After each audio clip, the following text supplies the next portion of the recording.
Now, I'd like 2 eggs over hard.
What's up, everybody? Welcome here to Pop Culture Philosophers. Welcome to the debut of the 2022 season of PCP Movie Night. And we're kicking it off with one of my favorite Terry Gilliam films, Brazil.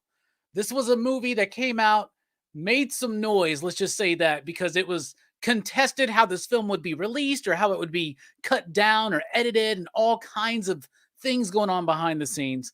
And with us tonight, we got some fantastic fellas to be talking about Brazil with, including my main man, Jelani. What's up, my dude? Hey, what's up, Station? Station. I had to get my booze. Boom. Yes, sir. I had to get my booze out for this one because, man, woo! This is a special one, man. All right. I'm glad to be here, though. Glad to talk about it. Speaking of getting your booze out, here's Joe Corallo. What's up, my man? Hey, how'd you know?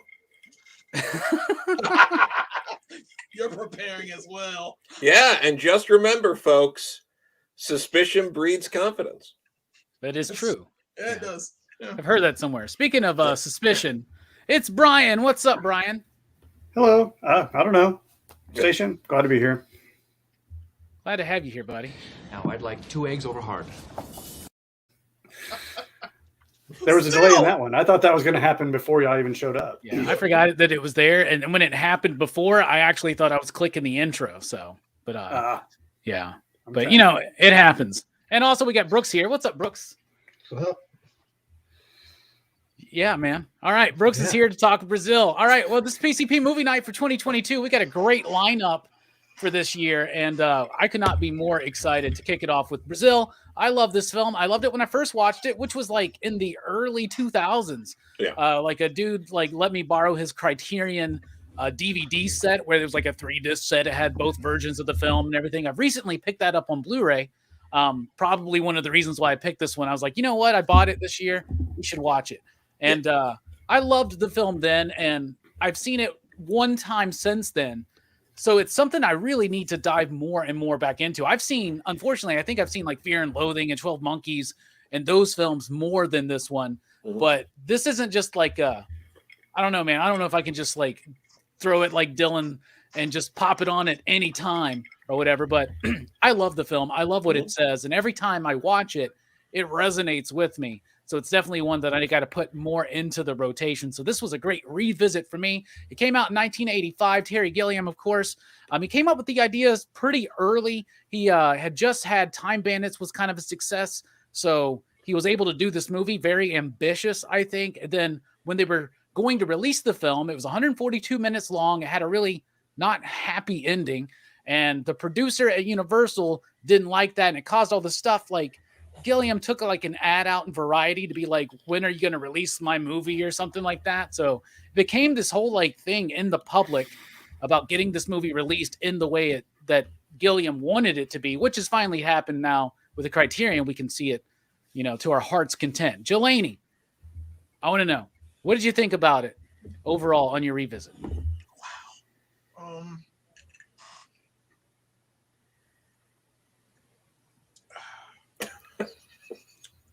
All right. This is a rough watch, man. I like it. Don't get me wrong. I enjoyed this film, but it's one of the saddest films I have ever watched. Like, it technically it's beautiful. The music is fantastic. I love the song that plays throughout it with the Brazil. It's not even, it's the title of the movie, and it's not even what, the movie is playing about or what it is about. It's such a, it has so many meanings. It's deep. It's edgy. It makes me think, because this is a movie that made me think for days after I watched it. And I've watched it twice since, just to be sure I was correct. And I watched it twice, and I was correct. It is super depressing, but it is worth the watch. Like I said, it's the dream sequences, my favorite parts of this movie. Absolutely. Oh, they're gorgeous, right? They're freaking gorgeous, and they go through so many changes. I know we're talking about different aspects of the movie, but all in all, I mean, I like it. But woo! All right. See, to me, the absurdity of the ridiculousness like keeps it like kind of light, even though it's kind of heavy. It's got a dark undertone. You have to. That's the problem. I see right through it, and I'm just like, oh god, this world sucks. Like, the technology is trash, and like bureaucracy runs everything. And it's like, it's now. Yeah. It's And when exactly? Way. When is it set up? You look at the technology, it feels like it's the 40s or the 50s or something, right? Or it's the future. Yeah, it's in between. It's cool. And I got into the Terry Gilliam thing where I love Monty Python. So, I love The Holy Grail. I love, Meaning of Life, Life of Brian. I love all of those movies. And I was like, oh, wow, it's Brazil. And this was years ago when I was in the kick. And I was like, yeah, I watched Brazil. I'm sure it's funny. And then I watched it. I was like, oh, God. I kind of cried a little bit. And I was just like, wow. But I watched all of it. And I was like, wow, this is way too long. But I got it. I followed it, and I enjoyed it. But it was still sad as fuck to me. Gotcha. So, all right. There we go. All right, Joe, I found out that you were a big fan of this film. So I was like, hey, man, you should come on and join us. So what do you think about the film overall, buddy? Yeah, if I'm going to be brief and concise here, I would say that this is it's a wonderful film about how you what's the word? You get promoted to your level of incompetence. Yes. Yep. Love that That's really what the movie is. It's not real. It's one of the many aspects of the movie, but yeah, it's very true. Yeah. You don't have to be that brief and concise. You can go No, but I mean, this is. I got to see it on the big screen at a midnight double feature of Brazil and Fear and Loathing in Las Vegas. That's like 6 hours at the theater. It is. Yeah, I got home very late. Well, I ended up going with two of my friends, one of which this guy Austin Walker, who's a big video game guy. He's very popular in those fields. And then the other guy I went with goes by Fallout Plays, and he's got a gigantic video game YouTube channel, over 500 subs. He does really well. So again, I want to reiterate for people.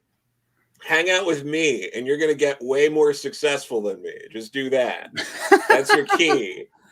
That's the key here. So yeah, no, I mean, this movie's been a lot to me for a long time. I think it's, it's wonderful. It's gorgeous. It sounds great. It's filled with actors and actresses that I absolutely adore from all sorts of things, who a bunch of them ended up getting murdered on Game of Thrones. So, hey, true. Yeah, but no, it's I think it's important. I think it's fun in certain aspects. It's pretty dark, but also, if we're thinking about now and comparing it to how things are now, it might actually be a little optimistic in some ways. Yeah. But no, it's still there. Yeah, I mean, it's interesting seeing Robert De Niro in a sci-fi movie. It doesn't really happen that often. Yeah. I don't think it was until Stardust that he was in another one, really in any major prominent way, live action at least. No, but there's there is just so much. I adore. So many people have, taken elements of it and ripped it off in some aspect or another. It's sort of, it combines so many things I love. It's just like, what if like Blade Runner in 1984 were one movie? Like it's, which if that's, you pitch something like that to me and I'm like, I'm there. I'm good. You don't have to keep talking. I'm right there. And that's kind of what this movie is. So, hey. Yeah, absolutely. With a little bit of that, very distinctly Terry Gilliam edge, right? Oh, absolutely. The dialogue. I mean, there are so many little bits of dialogue that are incredible. Like when he sees his friend, Jonathan Pryce, sees his friend Jack. and goes like, "How are the twins?" And Jack goes, "Triplets." And he goes, "Oh, time flies." It's That's awesome. Yeah, I love that. Like that kind of stuff. Like, oh my god, I love this. She had her ears pinned, right? Yeah, I'd always wondered if they were real. They're real. My ears. Really good stuff. Brian, you jumped at the chance to be on the Brazil review. Why? What do you think about the film? The reason why I jumped on it is because I hadn't seen it probably since either the late 80s or early 90s. I kind of like Jelani, I grew up and I watched Time Bandits in the theater, and I was the right age for that movie. That hit everything. I thought that was just a brilliant movie. No, then when I heard about Brazil being by the same guy, I went and looked at it, and those aren't comparable movies. And I think I was a little too young to appreciate Brazil when I first saw it, because like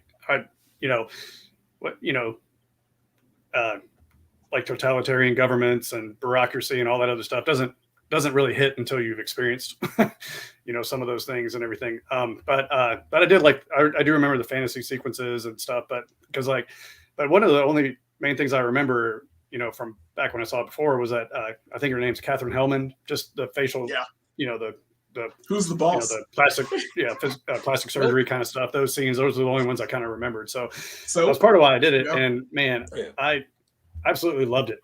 Man, I think it was actually since I didn't remember a whole lot of it, that actually was it was almost like watching it brand new, and it was just fabulous. But keeping in mind that it was made in 1985 and the effects in there, I was just blown away by how awesome all that stuff was. And, but yeah, I was, I was laughing the whole time. I didn't have a bunch of time, and I was pretty tired when I started it, and I was going to just watch one half and then, watch the next half the next night. But, I couldn't stop watching it once it got going. I mean, I did take a break to make some over hard eggs, but that's what I do. But yeah, no, I mean, I don't know. I was blown away. I freaking loved it. 62 likes the shoe hat that she wears. I like that too. Yeah. That's a good bit. Yeah, it's a real fun movie, man. And I'm really excited to hear what Brooks thought about this, because Brooks had never even heard of this film. And Brooks, what did you think of Brazil on the first time watching it, man? I liked it, but I haven't seen a movie like this in a long time. It's a movie that, it's not a feel-good movie. And, because of Terry Gilliam's name, I kind of associate his name with more lighthearted fare. So the kind of grimness of this movie kind of caught me off guard. But I think it's a really good movie. I think the message is especially it made me feel the same way that back when I first read the book 1984, how I felt after that, where I was just unsettled, but it's kind of you feel well, now I know what to look for, to prevent this kind of future from happening, at least know it's coming. But this movie is it's interesting, and it's not a I was thinking about trying to watch it a second time, but I was like, no, I don't think I can do that. It's rough, man. I can just watch it that quick session. I don't know, man. There's a lot of stuff in this movie that hits home for, like, especially the way they bag people Oh yeah. when the cops are bringing them in, because that, like, Yeah. you know, something similar happened in this country like not too long ago, where basically people were just getting bags thrown over their head and getting pulled off the street. And it's like, it's just so unsettling to see how dehumanizing it is, you know, that they just cover these people so like you don't even, they just look like, you know, just sacks. Yeah, and it's just they're all just like products of this system, right? Because it's Yeah. this bureaucracy, and it's just everything's assigned here. Like that opening scene, that scene when like they Receipt bust to into, the is receipt. it Buttle? Is that the guy Buttle. at the? It's Yeah. supposed to be Buttle, Tuttle, but instead it's of Buttle. yeah. Yeah. So Yeah. they and dude, they like that whole scene. Like it's kind of humorous, you know. So I think it's obviously satirical. I think, right? But Yeah. it is kind of like shocking, and you're like, "What movie am I into?" I don't think this is going to be like Jabberwocky. I don't know. This is a man. receipt for your receipt. This is my receipt. Like, this is my receipt What? for your receipt. For your Like, receipt. but that shit's funny. Like that's funny. It's balancing these tones pretty well. We'll get into that, but one of the things that really brings this to life is the amazing performers in this movie. Like they you know, you got Michael Palin in there who you're used to working with Terry, but you got so many other people. I want to know who's your favorite performer, your favorite character in this film, Jelani? I'm stealing it. It's De Niro as Harry Tuttle. He by far is like he comes out of nowhere, and the fact like he draws the gun on Jonathan Pryce like right when he goes in the door, like he doesn't trust anybody for some plumbing work. It's like, or some air conditioning duct work or whatever he was doing. I just love And the I whole love- concept of this rogue, like ace, Yeah. like HVAC technician, like He's gotta be it. swashbuckling around. Like I don't know, man. It's so He's got a wild. zip line through things. Man, the ending sequence, which technically to me doesn't count, because after watching the second time, I was like, they don't count. But it would have been nice. That last scene would have kicked ass if that was true. And I'm like, awesome, you know. But I don't count that. I count everything he did before that, especially the putting the changing the valves and having the sewage go into the guys' suits. Oh man, I that's love so that. gross. I freaking Yeah, love so him, nasty. man. It's the nastiest thing ever. And I'm I'm like, like- he just killed those guys. They Yeah. suffocated and shit, man. Yeah, Yeah. it's an awful way to die. And I really liked his character a lot.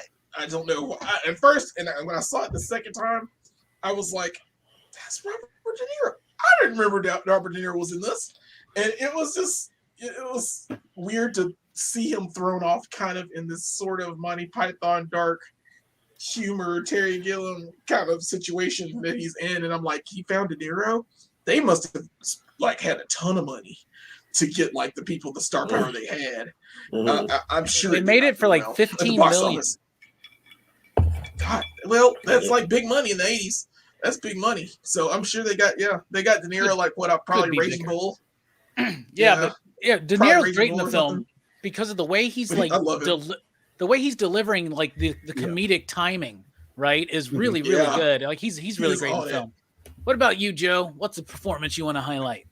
Yeah, I mean, De Niro's great, although, and we'll get into it, I'm not entirely convinced he's real No, at all at any point, and that it's How? like a Tyler Durden thing. But we'll talk about that later. Yeah. But that makes That's what more I thought sense. happened, Yeah. actually. but I with thought that Tuttle was you know- just a aspect of his personality. yeah, Oh, and we'll like talk he's about it dipping more into madness. Okay. later. I get you. But with Catherine Heldman is for me. I mean, I was a big fan of Soap. I thought she was so fantastic in that, and to see her play like the exact opposite kind of mother that she played in this, and just all of the little subtleties to it, the vanity, just the way she really stuck that in every scene she was in.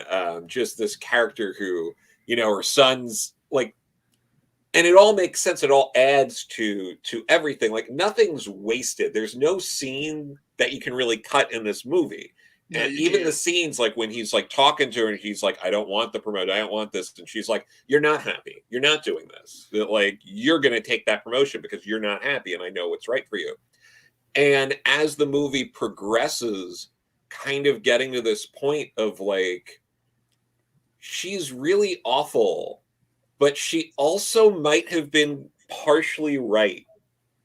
And that kind of stuff like makes characters like that so compelling, and to have someone like that, and then at the end, you know, having her voice dubbed over, you know, was it Jill? Yeah, with and that scene, and then you know that whole bit, and then it's not Jill, it's the mother again, and then like all that, it's like and just her interacting with her friends and when they're trying to get dinner and all that entire scene. And she does not care that there is a terrorist attack actively going on. None of them do. They put up that folding. They put up the divider.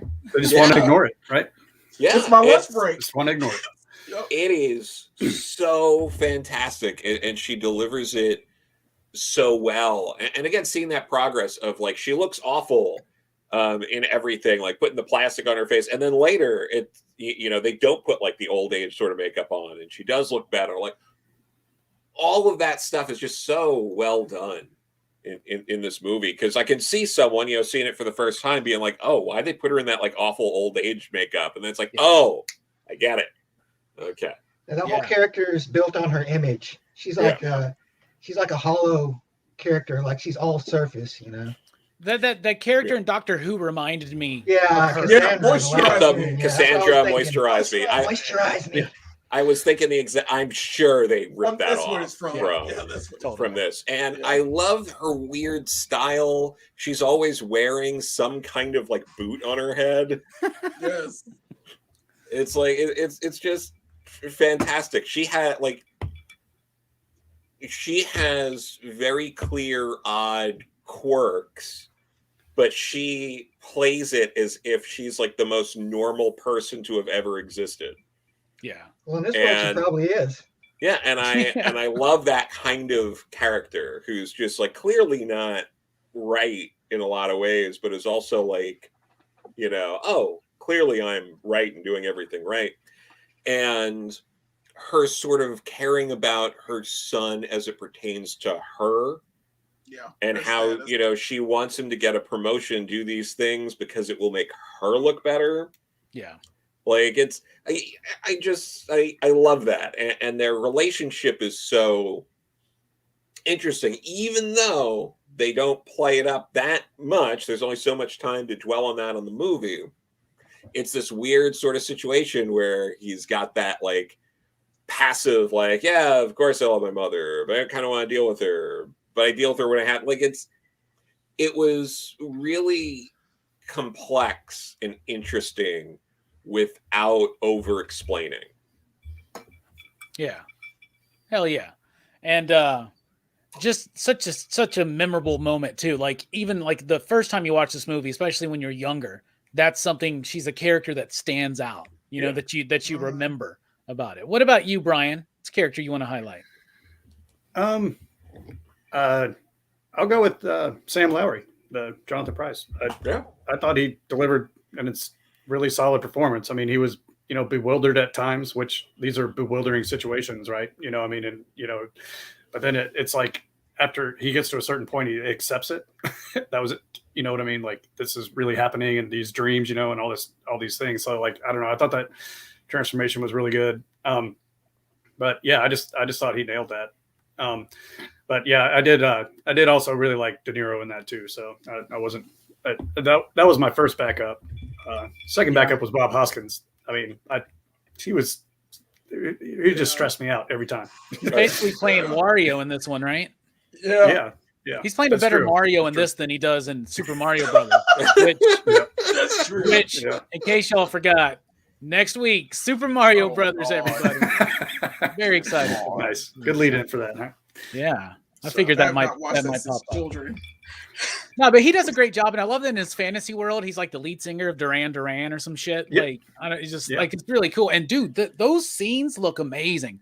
We'll get into that a little bit more too. But I mean, excellent choice, man. He carries the film, and he's able to play this like kind of neurotic character that also you start getting the idea of like, I mean, his dreams, it's the hero's journey, right? That's what he's doing, right? And so like it's kind of mimicking like the significance that you can place on your own mediocre, mundane life, right? But then in reality, you're just sitting there drooling on yourself in Cerebro, right? At the end of the movie, right? And that looks like Cerebro. But anyway, what about you, Brooks? What's a character that you want to highlight? Well, I was actually surprised to see Bob Hoskins in this movie. Like, my first time I was like, is that Bob Hoskins? But and like actually both of the evil repairmen. I guess. I love the other guy. Yeah, the other guy who's just like the silent guy. You know, when he mentions that form, and he's just like, it's just like B1242 one face. Lost his mind. It's like these characters were just they stood out because they're like they're kind of like the epitome of what's wrong with this world. Mm-hmm. Is that like everybody has a job, but nobody gives a shit about doing it right. Like all that matters is that they show up to do the thing, not how well or how fast or how efficiently they do it.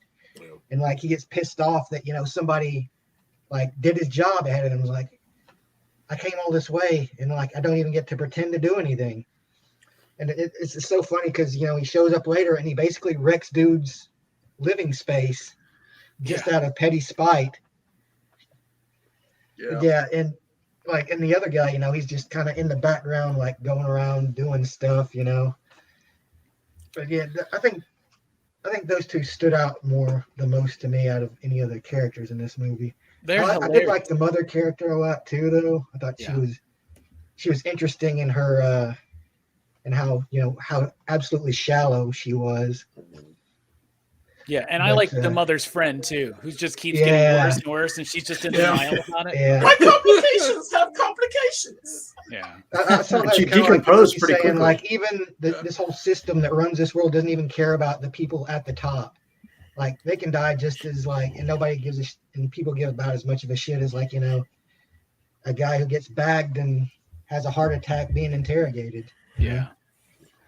I mean, y'all nailed him. I mean, I really thought that nobody would pick Bob Hoskins' little partner there, right? So I thought that would be a safe one to go with. But I'm going to go with Ian Holm, who plays the Mr. Kurtzman, the boss who is so reliant on his best employee because he's so incompetent at what he's doing, and like the way the scene with the check. Ian Holm is so comedically brilliant in that scene. Like the way he is so freaking nervous about that check and so relieved. And then he's such a worrisome kind of just ball of neurotic energy that's just like, he makes the main character. What's the main character's name again? Sam Lowry. Yeah. It makes Sam seem incredibly like competent. Right. Yeah. And definitely he's underselling his abilities because he's just kind of wanting to lay low, right?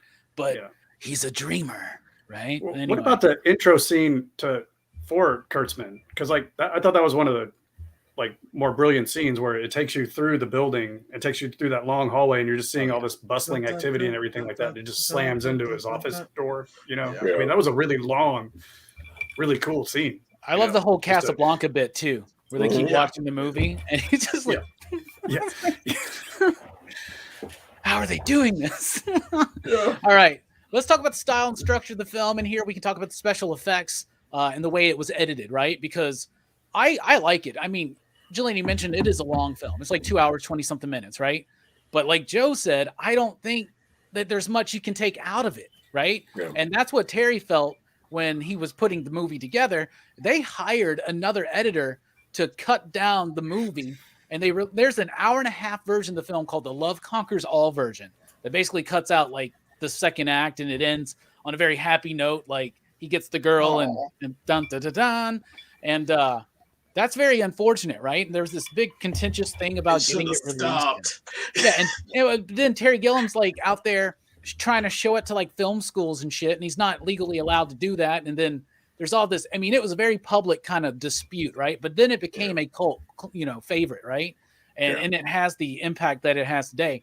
So I like the structure of it. It's long, but it doesn't feel long to me. It doesn't bog me down, even with its darker tones and elements. To me, it's a nice, fun ride, and you got that kind of snappy, like Python-y dialogue going along with it, and amazing visuals. The visuals in this movie, the model work, everything. He even does a whole scene just to have a bit to be like, look how amazing all these nuclear plants look, and then it's just a model, right? And just so much great, brilliant cinematic filmmaking in here. This is top-notch stuff. I absolutely think it's brilliant. Love the style, love the structure, love all that. What do you think, Jelani? I actually agree. Technologically, it's a masterpiece, to be honest. It's gorgeous. When I watched the behind-the-scenes stuff, too, I realized how much time and effort was put into the dream sequences, which were just like, it took hours to do those takes for like him to fly, to make sure that they sped up the flight of the wings, and that was a model that they made of a winged guy, Jonathan Pryce, flying through the sky. It is so cool that they went through all that, and the samurai, all the little computer parts are individual, but you don't really get to see them because of the detail, and you have to like slow it down or stop it to see the detail within the samurai that he fights. How they make the models with the labyrinth, and the labyrinth walls come up. They had to shoot different takes of miniatures and had to set it up every time so they could get different shot. I mean, that's brilliant, man. I loved it. I love the robots, or the one that Jill smacks around when she's trying to get the information about Buttle. And like it comes up to her face, and it's like way too close to her face, and he smacks it. I was like, just for that one scene, it took them that long to make that one creature to have for this shot.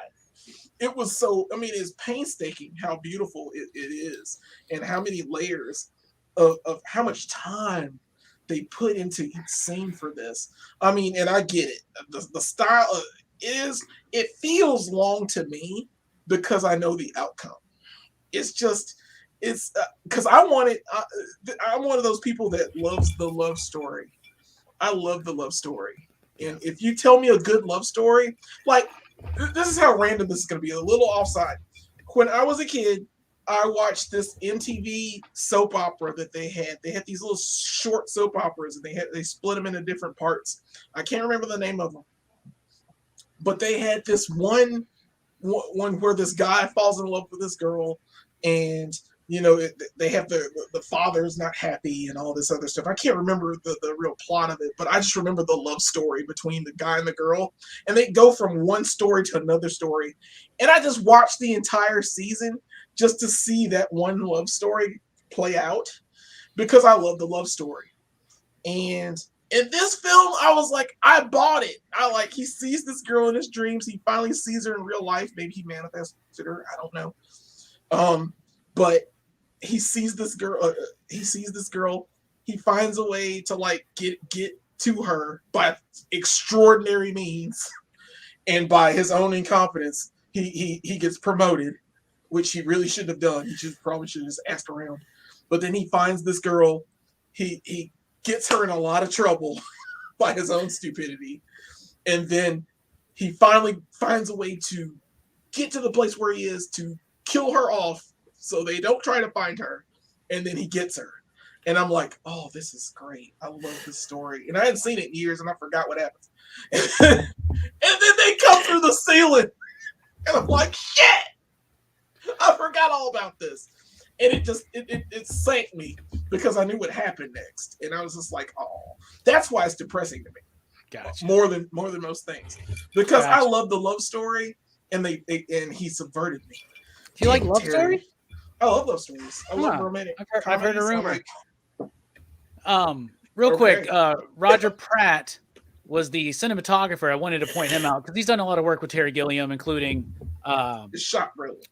Fisher, the Fisher King and 12 Monkeys. But he's also looking it up. He's the cinematographer of the Tim Burton Batman film. Oh wow! And I can see that. See that, like 100%. Yeah. That's pretty dope. It's nice. Joe, what do you think about the style and structure of the film? I think it's done so well that I wish more people who wrote anything watched this and took notes. The pacing is probably almost perfect. Like the spacing between the cuts to his dreams and the hero's journey and all of that. The moving from scene to scene, again, it all just fits. Everything leads into the next scene. It's just done so well. And there are like just when again, everything with the structure, it really builds up to a crescendo, at the end there. But you are watching, Sam like slowly losing his mind. Like he goes from being bored to insane. And yes. And you watch that whole journey play out in a very grounded sort of way that's like relatable. Like I feel like the character of Sam, they do such a good job in the structure of the movie convincing you early on that Sam is doing everything right to the best of his ability. By the third act, you start going like, buddy, I don't know what you're doing now. Like, this isn't good. But that it's a risk for a filmmaker to do that. Not enough filmmakers take that kind of risk.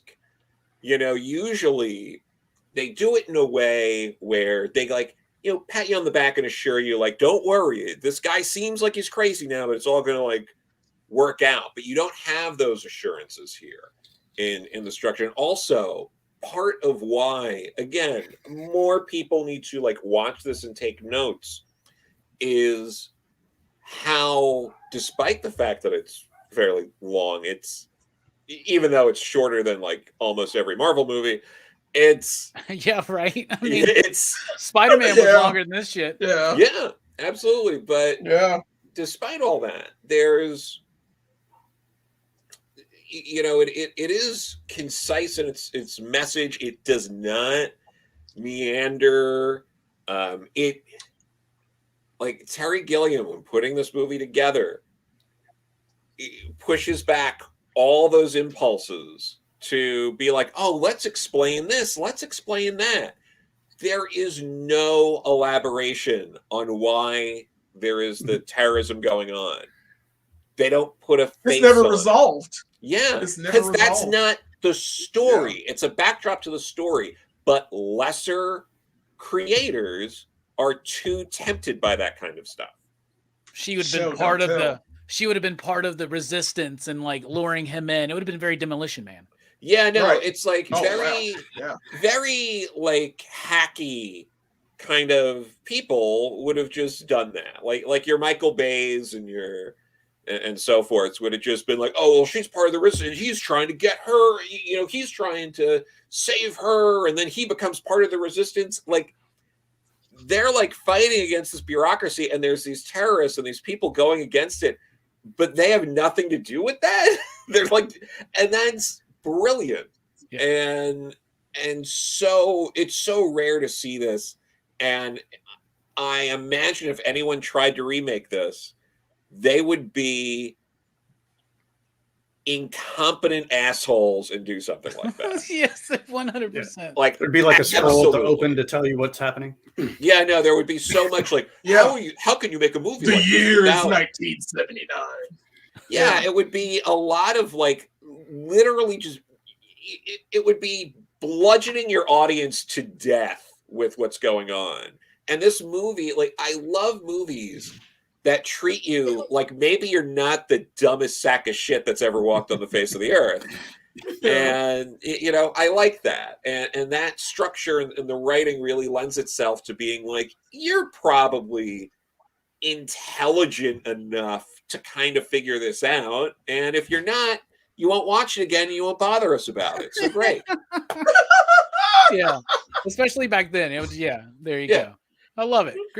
Great bit there, man. I love that. All right. What about you, Brian? What do you think about the style and structure of the film? Well, yeah, I can't say enough good things about it. You know, when you're talking about the length of it too, I tend to get bored in long movies, but I was never bored in this. And I think part of that was some of the pacing I noticed was like they'd show you this kind of innocent scene, you know, like a family doing Christmas or something like that. And then all of a sudden, you know, the cops would come in. There was seemed to be a lot of contrasting, you know, things going on and everything like that. So it's constantly like kind of pulling your attention and everything. I thought that was really cool aspect to the pacing there. And yeah, the effects during those dream sequences and even some of the other ones too. But like when the street was reaching out and grabbing them, I was like, whoa, that looks really dope. I was like, that's so crazy. But like, and the way some of the scenes were framed, like I was mentioning earlier, the way they did the intro to Kurtzman, and I thought the intro to Sam Lowry was kind of clever because he walks into the government building under a poster of a government employee that looks just like him. Like, it was lined up perfectly. Like you could just see him like right under it, you know, I mean, that tells you he's a government employee, you know, and all these things like what you're saying, Joe, like you know, they didn't tell you he was, it just, they give you all these visual cues and then you figure it all out, you know. I mean, it's, I don't know. I can't say enough about how awesome it was put together. I mean, yeah. Yeah, it's just and it's gorgeous on top of all of that, man. It's just a gorgeous movie to watch, and I think it's paced so well, you know, with like it's very efficient because and it's not over explaining things, but it's creating this world that you maybe, especially if you're not, you know, dumber than a sack of potatoes, right? Maybe you start filling in some of the gaps yourself, and you're creating like what led to this crazy world. This is a parallel dimension. It's really cool stuff, right? What about you, Brooks? What do you think about the style? I have one more thing real quick. I just wanted to say one more thing. When we were talking about the style from the time being hard to place it, I was, you know, because Now, I'd like 2 eggs over hard. Thank you. Sorry, hit the wrong button first though. But oh, did you? Okay. Yeah. So you know, because it clearly takes place in the future with the technology, especially from 1985, but the styles of the people are, you know, more from like, you know, 40s and 50s. Part of what I was thinking from that was because, like, I think, you know, we mentioned 1984 already, but like it reminds me a lot of The Trial by Franz Kafka, which would have been written around that same time. I've heard that it's Kafka. I felt like he was, I was going to get more into that in the themes, but yeah, like that's that time period that all those things were written. So like, I don't know, it seemed like it made sense to me. Like he was using the fashion elements for those things for that, you know, and the Art Deco buildings. Cause like, I mean, it looked like futuristic buildings, but it was still like an Art Deco, you know, 20s, almost 20s style architecture. Yeah. So it's just somewhere in the 20th century, right? That's what it says. Yeah. And I love how it's almost like, you know, the way that they have their computers and there's these tiny monitors and they have these big magnifying lenses. And I was like, that's got to be because like they're too cheap, right? So like they're going to give everybody these computers and this stuff, but they're so cheap, right? And that's why the heating doesn't work and it's going to take you forever. It's like trying to get someone in. Actually, my apartment complex is pretty spot on. Like if I have a problem. Anyway, yeah. Good point. Bob Hoskins is going to show up at your apartment tomorrow to fix your air conditioning. Yeah, Totally trash it. Let's hope not. What about you, Brooks? What do you think about the style and structure of the film? Well, I think it's very suitable for what it is. It is like a lot of this movie is in like kind of the subtext that you can add to it, you know, and that's kind of what I liked about this movie. Is like it does make you like I was thinking like I bet this civilization, I think it's underground. Because, you know, there's the whole thing with all the vents and wires and ducts and shit. And, like, his dreams is him, you know, flying through the air. But it's like, you never really see the sky much in this movie. It's like Zion, right? Yeah, like, I think it's kind of like an underground society. But, I mean, and it's also like the fact that this, you know, bureaucracy system, it doesn't have, like, a face. Like there's no big brother or like, you know, great leader that you see. It's just a faceless like system in which like everybody just has to play their part. Everybody's just, you know, a cog in the machine, you know. And if you step out of line, if you don't do, you know, you don't run the machine the way it's supposed to, you get bagged up and tossed out. And it's interesting because there's no real villain in this movie. Like even like the characters that are doing bad things, they're just doing them because it's expected of them, Yeah, that's what the Nazis said, orders. Brooks. Yeah, it's like just following orders. They don't like this. It's like humanity that has been drained of its ability to think for itself. Like it's just like the system tells you what you do and you do it. That doesn't sound familiar at all, does it? No, I mean it's completely ridiculous. Could never happen in real life. We've all heeded the lessons of films like Brazil, right? Yeah. This movie is like I think that's the thing I like about it most is how it makes you think. It gets the gears turning. Yeah, absolutely.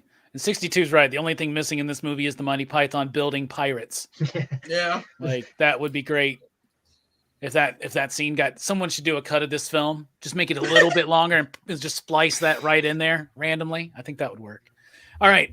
I want to talk about the music real quick because it is composed by, in my opinion, one of the greatest film composers of the 1980s, Michael Kamen. That's right, from Lethal Weapon, Die Hard, Adventures in Babysitting, and of course, Roadhouse. Come on. The music is great because first of all, you got that Brazil song or something, right? I think if you translate the title, it's something like Watercolors of Brazil or something like that. Mm-hmm. And the meaning of that song is such a juxtaposition to this movie, right? And though it sounds so tropical and like you're going out there and, like it sounds vacation-y, touristy, right? But that's not the world that's presented, and I would not want to vacation on this place. No, not at all, right?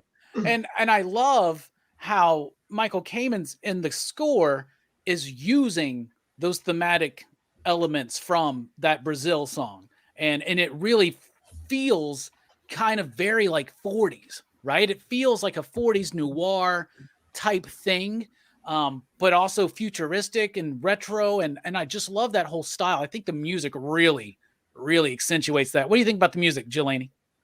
It's beautiful. I really love the music in this film. That song, like because of the title, from what I was seeing, the special features, like I guess a man or Terry Gilliam was at a site or something where there was like a coal. It was like a coal community, and they had a beach, and the coal kept washing, or the chemicals kept washing back up onto the shore, and this man was just on the shore, just walking out on the shore on the beach and humming that song, and he was like, da na na na na na na, and he's like happy in this, polluted, desolate beach that he's walking on, that he just happens to be walking on. And it feels like that's like the thing to Brazil too. I know we're getting into the themes too, but it feels like that music is supposed to be transformative, like to take you away from the crap and the nonsense that's in your daily life. And that music just brings that out. And the best part for me was that hallway scene where we were talking about earlier, that da da da da da da da da da da, yes. And like all the news people are walking by. I was like, oh, this is awesome. I really loved it. But it's great. It's great music. It sets the tone of the movie very well. I don't know. I really like that music. It's really catchy. Yeah, that's the other reason I watched it twice. It's well done, and it handles all those elements. Very well. Yeah, the more uppy, fun stuff, as well as that more like darker, dystopian type stuff. What do you think about the music, Joe? Yeah, no, I love it. It's the movie in general is a lot of sound and music throughout it. It's not a quiet movie, which is really which I really appreciate. And when it would like drum up and get crazy and manic, or when it would downplay certain things, like I mean, like in the beginning, the first like home raid, it was that music didn't quite fit like what you would typically do in like a home raid situation, which made it amazing.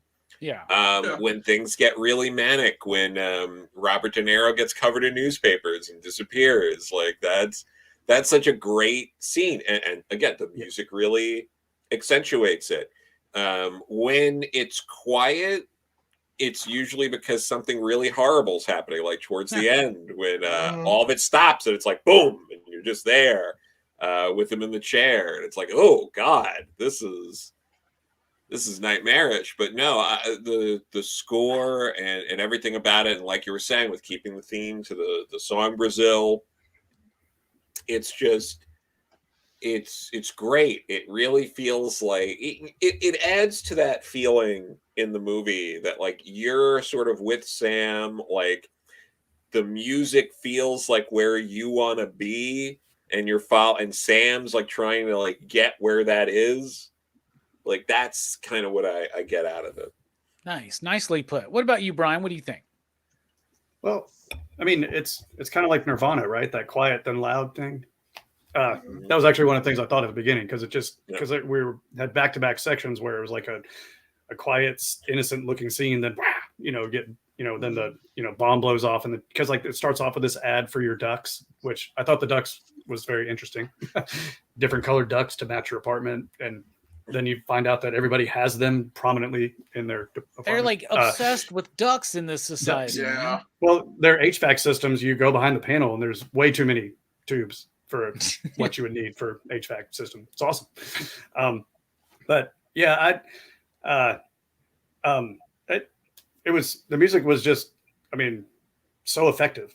Every scene, it just like added everything it needed to the scene. And yeah, I instantly looked up afterwards. I was trying to download the score, so I'm going to try to find that one, because yeah, it's just like, I mean, just throughout, it was just awesome. And that was a good point, Joe, you brought up where it got quiet. Cause yeah, I did notice that. It was just like, you're pulled into it and you're like, oh my God, so it's jarring, right? Yeah. Very jarring. And I don't know. Can't say enough good things about the soundtrack either. It's amazing. And one thing that we haven't mentioned this yet, but like when I started watching it, I was like, I forgot this was a Christmas movie. We should have done this at Christmas. I was going to mention that too. Yeah. So you have those elements there too, and that's a nice with everything going on and the heinous acts that are being committed on some of the citizens in this world. But it's Christmas time, and I love that everybody's giving this dude the same damn gift. Everybody's getting that same thing where it's making the decision for you, right? And it's kind of like showing like the falseness of this system that they've built, like that just basically comes down to a machine going yes or no. Like and a literal bug in the machine causes this poor bug dude to get killed by Michael Palin. I want to see the uncut interrogation scene. Come on. What do you think about the music, Brooks? Did you notice it? I did. I think the music for this movie is good. It fits this. But I think like the way that he uses silence, actually, the way silence is used in this movie, where the soundtrack was like worked really well too. Because I was expecting kind of a bit more light-hearted, but it's more dramatic, I think, for the most part, because this movie is like, even it has some like ridiculous aspects to it, but even they are kind of grim. It's a very grim and subdued movie, and the soundtrack kind of reflects that in some ways. It will kind of like turn that on its head a little bit. But yeah, I think this was a good soundtrack. It's solid. Solid. Speaking of solid, this movie is solid. Let's talk about what it means. What is the thematic material trying to say in this movie to you, Jelani? Since it's a man's like slow descent into madness, I think it's what I said before. It's how you deal with a crappy situation. Sometimes you think of other things. Sometimes you watch Casablanca. Sometimes you think of your dream girl and trying to save her. Sometimes you just need to escape the mundane tediousness of your life, and the fact that apathy sinks in, especially with bombers and nonsense and bureaucracy and paperwork and useless bosses. All these things, this entire world, like you want to escape it. And I think that's what Sam was slowly trying to do. And he finally does. He finally achieves his goal of actually, freeing himself of this nonsense by slowly going insane. Why not? Now you're in your head. You can have the dream of being with the girl that you want, and you're just there now. That's just what it is. And I always think that's why it's so depressing to me, because it kind of it's a huge parody of our world, and it just feels like that escapism is the key, at least in Sam's mind, to get his mind clear of the nonsense world that he lives in. So that's what I believe it is. Nice. That's me. Well said, Jab. What about you, Joe? What's this movie saying to you? It's a story about someone's mom who either wants them to be successful or dead. I mean, yeah.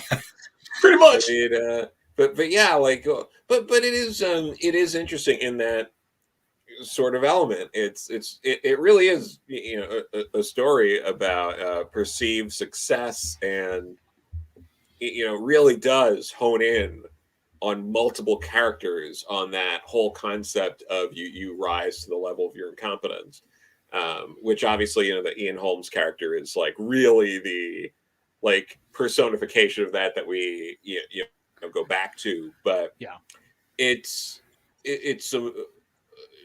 obviously critiquing bureaucracy and the horrors of bureaucracy throughout the movie, down to just ordering a meal, because they do it in a very bureaucratic way, where it's like, well, number one, you have to say the number, we can't serve you. And yeah, the whole setup when they're covering up, that the terrorist attacks going on, just to, sort of provide like comfort in that situation. You get other elements that, again, they don't beat you over the head with it because they hope you're not an idiot. Is some of the other aspects of bureaucracy that really pop out is a lot of the hypocrisy. There's a lot of moments in the movie where it's like, oh, we know you. You don't have to present your card. And then 5 minutes later, it's like, where's your identification? Where's your ID card? Yeah. Well, I don't care. I don't care what they said. I'm asking you. It goes into how, and Bob Hoskins' character as well really goes into all of these elements of bureaucracy that power-hungry people use to have more power than they should. Control you. There's no reason Bob Hoskins should be able to get away with that, but he uses the system to do it.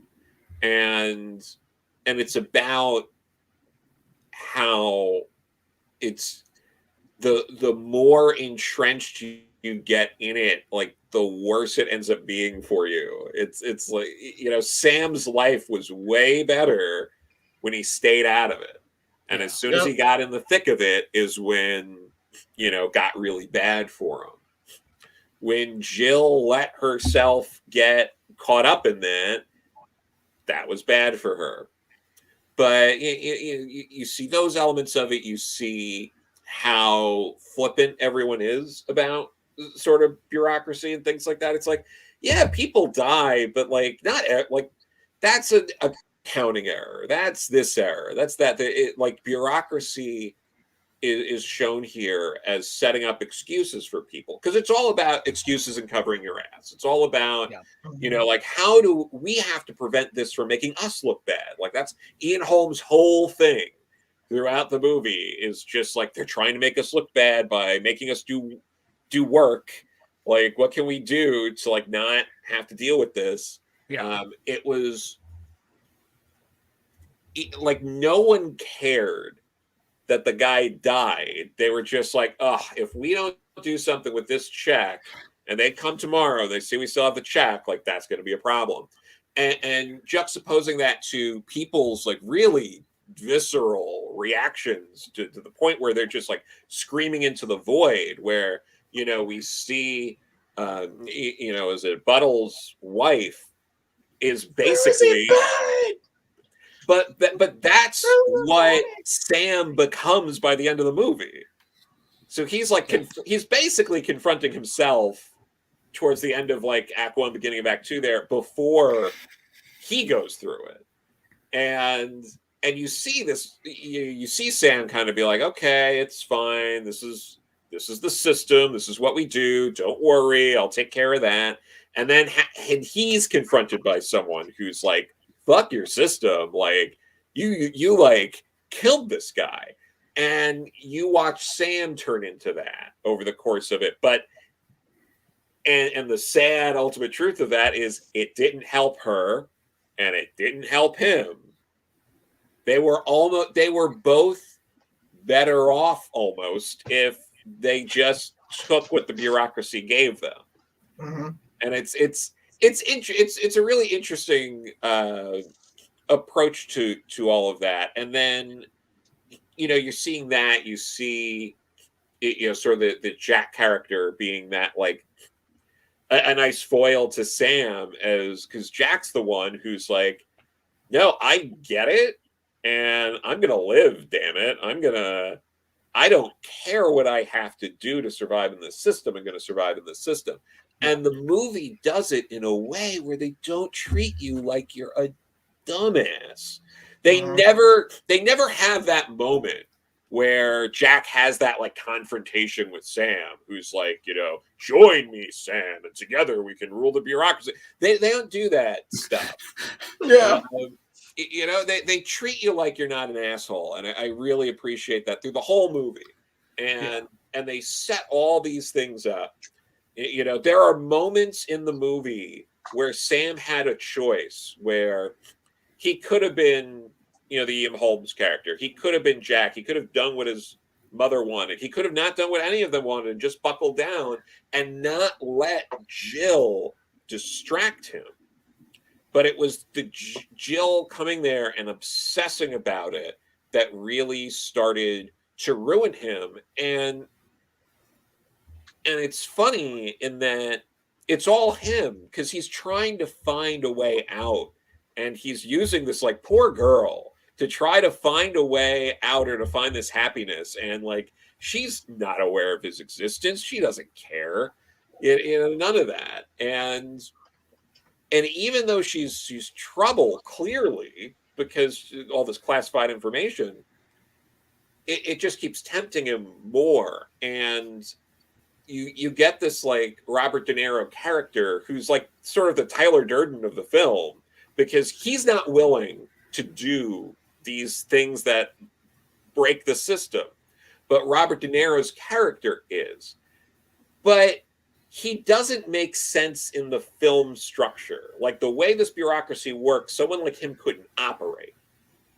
So it comes off to me that he's this sort of Tyler Durden type character, because after that happens, that's when we start getting Sam pushing the envelope more. That's the Sam who, will step on the gas while Jill's driving. Like, what are you doing? Like all that stuff. It's like he becomes this person who's willing to like go against the system and do what he has to do. Yeah. So it's like, it doesn't like Robert De Niro like just shows up just in time to like fix his like HVAC system and all that. It's like, no, what makes more sense is that he's losing his mind, he's losing his grip, and he's like, fuck it, I'm gonna start messing with the system. And I can't let these guys in because I know that I'll get in trouble if they find out that I did that. So I have to come up with an excuse to keep them out. That would also explain the convenience of him being Tuttle. Yeah. Right? It's only Tuttle because he just heard about Tuttle earlier that day. Right. Well, so that's like in his mind, and he's like, oh, okay, Tuttle did it. Like, so you get all that in the, like, it's him coming up with these excuses, and these either it's actual derangement, or he knew that he was coming up with these excuses, and that was just the excuse in his mind. Like, if he did get caught, it was going to be like, oh, that Tuttle guy must have done it. You got to check your systems or stuff like that. Like, he's the wanted man. So, because because it doesn't make any sense. Like when Robert De Niro's like, oh, don't worry, like they give me a pass, because it's like, yeah, this system does not give people passes. This is he's talking about a system that just like killed a guy because of a paperwork error. That's not and they cut the family a check. That's not a system that's just like, oh, you can go, like, we just let people go and like do illegal repairs on buildings and stuff like that. Like it would work that way. So yeah, I think it's. I think that's what's going on. You're sort of watching, Sam's decline as everyone wants Sam to just do what they want him to do. Ian Holmes just wants him to stay at the dead end job to help him. His mom wants him to get a promotion to help her, so she looks better when she's out with her friends. Jill just wants to be left alone. And what ultimately ends up happening is, whether he really acknowledges it or not, everyone's telling him what to do, and he ends up doing what his mother wants, even though it's not like even though it's probably not in his mindset of, let me just do what my mother wants. Like, that's what he ends up doing. And I think that's a really I think that's a really interesting, and it's like, so really what this mother, really what this movie is trying to tell you, the overall theme is, if you listen to your mother, you'll die. All of that to get to that nugget of wisdom. No, you blew my mind with the Tuttle thing. I never thought about it from that perspective. So we should do a whole video series. Actually, I have a theory that not only is Tuttle an aspect of his personality, but I think the love interest was too. Might be. I thought the love interest was like his representation of his freedom. Like he's chasing. That's what he's chasing after. Like, it's not a person, but it's just like him wanting to get away, him wanting to be free. Yeah, I think because like I associated the dreams, like. He sees her in the cage and he's like always trying to get to her, but he just can't quite. There's always something in his way. Yeah, he sees a girl who looks kind of like the girl in his dream. That's never acknowledged. Like, she never goes like, that's right, I'm in your dreams. It's like, no, it's not that. Yeah. He's just like hounding this poor woman who vaguely looks like someone in a dream. And yeah, because he needs any way to escape. Like, that's just what it is. And some necrophilia. Yeah. All right. Yeah. What about you, Brian? What do you think? Well, so the whole government aspect, with the bureaucracy has been mentioned many times, obviously. But like, it's the dehumanizing aspect of that type of government when the government is at that stage, right? And that's why I kind of thought it, like, he's following along, playing the game, but then like his humanity starts coming through.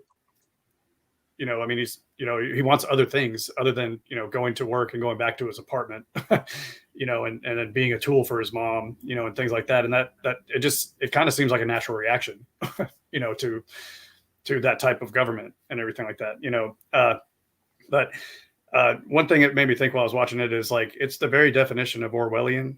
Yep. I mean, because that term, is often misused. It's used a lot of times to just mean an authoritarian government, but that's actually, the word itself means it's when the government uses language in their activities to cover up sinister acts to make them sound like they're okay.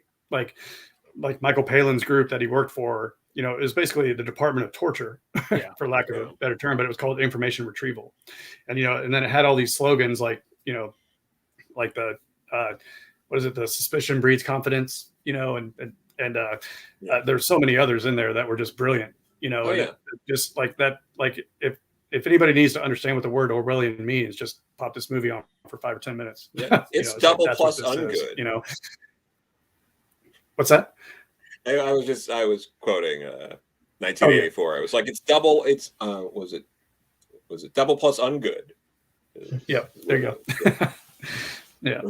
Yeah, and so like, and just the absurdity of these you know, because like I said, it's, you know, it just lacks humanity. It's just absurd, you know, like, you know, when he calls in that his AC is out, or the AC was out first, right? You know, when he calls it in, the person's talking sounds like a recording saying they don't have enough money to pay for staff to take appointments, so you're gonna have to call at this other time. And then it says this is not a recording.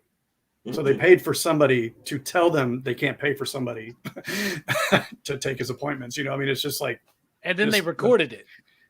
Yeah, it was recorded. It's an emergency.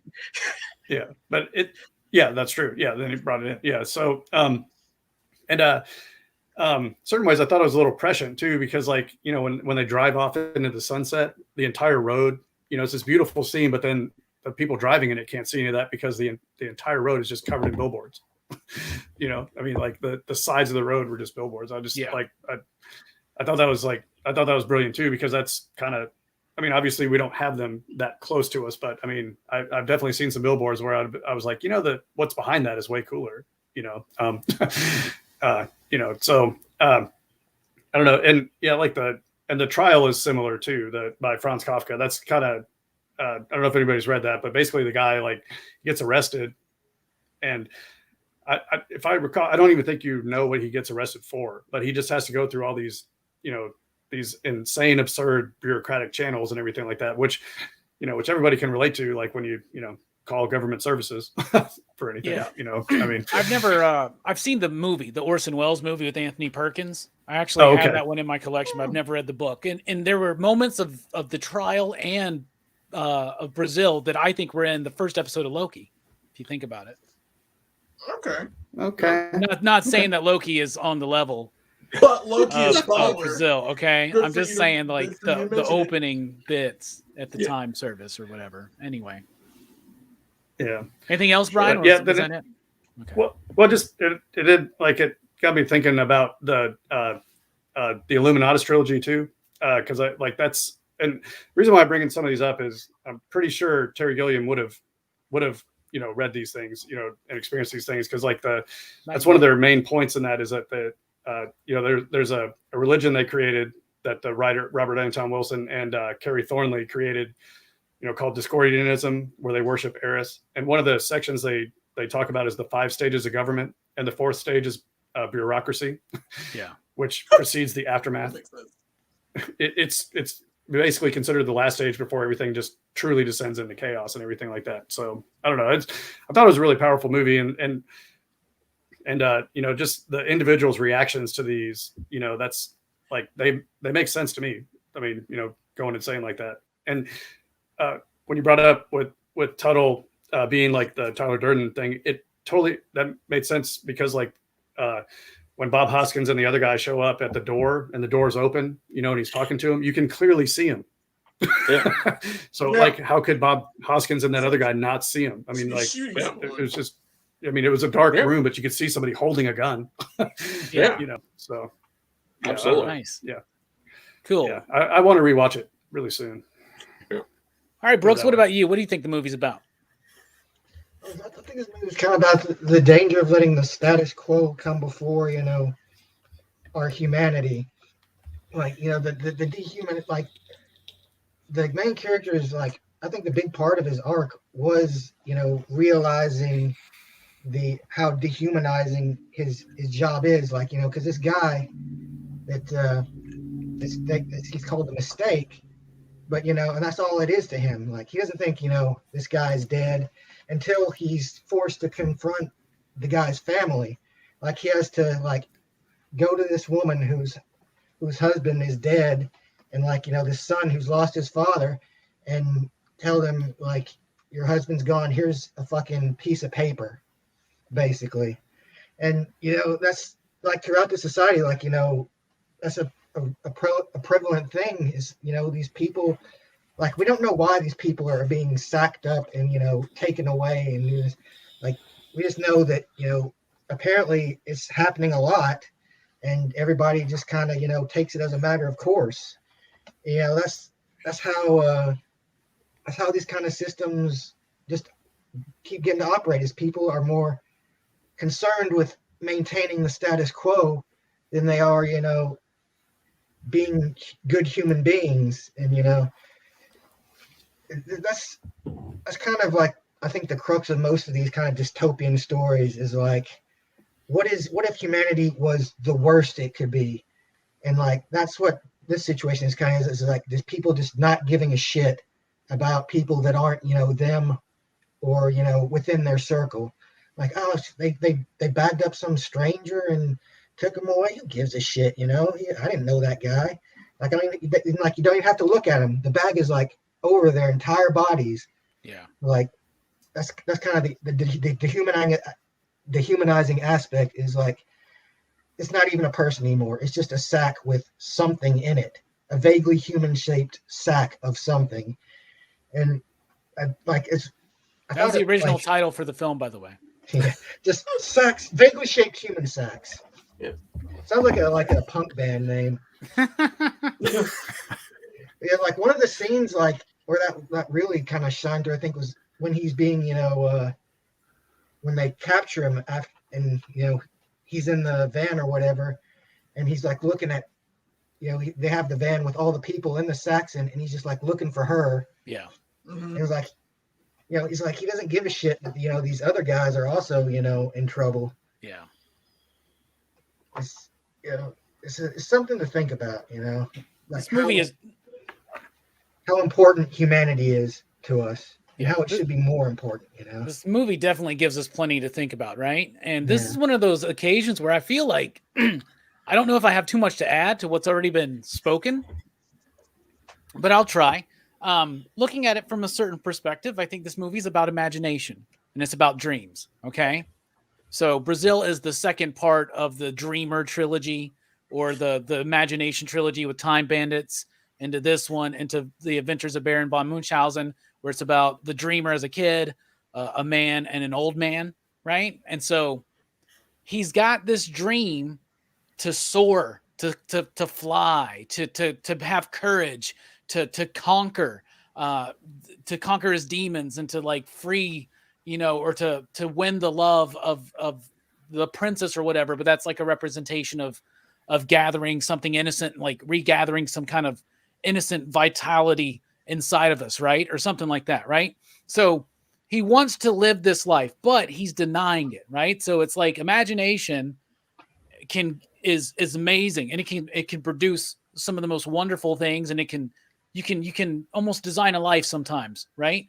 But without the action behind it, all you're going to do is like he just wants to drown in mediocrity. He wants to disappear into the machine at first, right? He doesn't want to make the efforts to stand out. But what does he really want to do on his interior? He wants to soar. He wants to fly, right? And so to me, it's almost a warning that your imagination, what you can think and envision, is nothing if you're not willing to actually take the bold steps to try to accomplish it. And then eventually what will happen is you'll try to do it, but it will be too late. And you wind up nut fucking insane, just strapped to a chair drooling, right? Yeah. Something like that. So there you go. All right, time to rate the film now. You out there in the chat, if you've seen it, let us know what you think about it. Out of 5 possible you digs, what do you give Brazil? And Jelani, what do you give? Well, my rule is always rewatchability, and I watched it twice in a week. I don't know if I could watch it again. It's kind of like 12 Years a Slave. It's just, it gets me. And I'm like, it makes me think, and it makes me think too long about it, and then I get sad, and then I get it. Then I enjoy it. So, I mean, it's an enjoyable film. I like where it's going. I like the themes of it. And people need to put me this way sometimes. So I'm going to give it, I'll give it a 4. This is a 4 year digs for me. The special effects and artwork, and of course I forgot to mention that baby mask is the freaking chilliest, craziest, creepiest, freakingest thing. That is the creepiest thing I've ever seen on my big screen TV. It is still chilling to me, and it freaks me out to this day. And so I'll give it a decent 4. It's freaking crazy. 4 you digs from Jelani. What about you, Joe?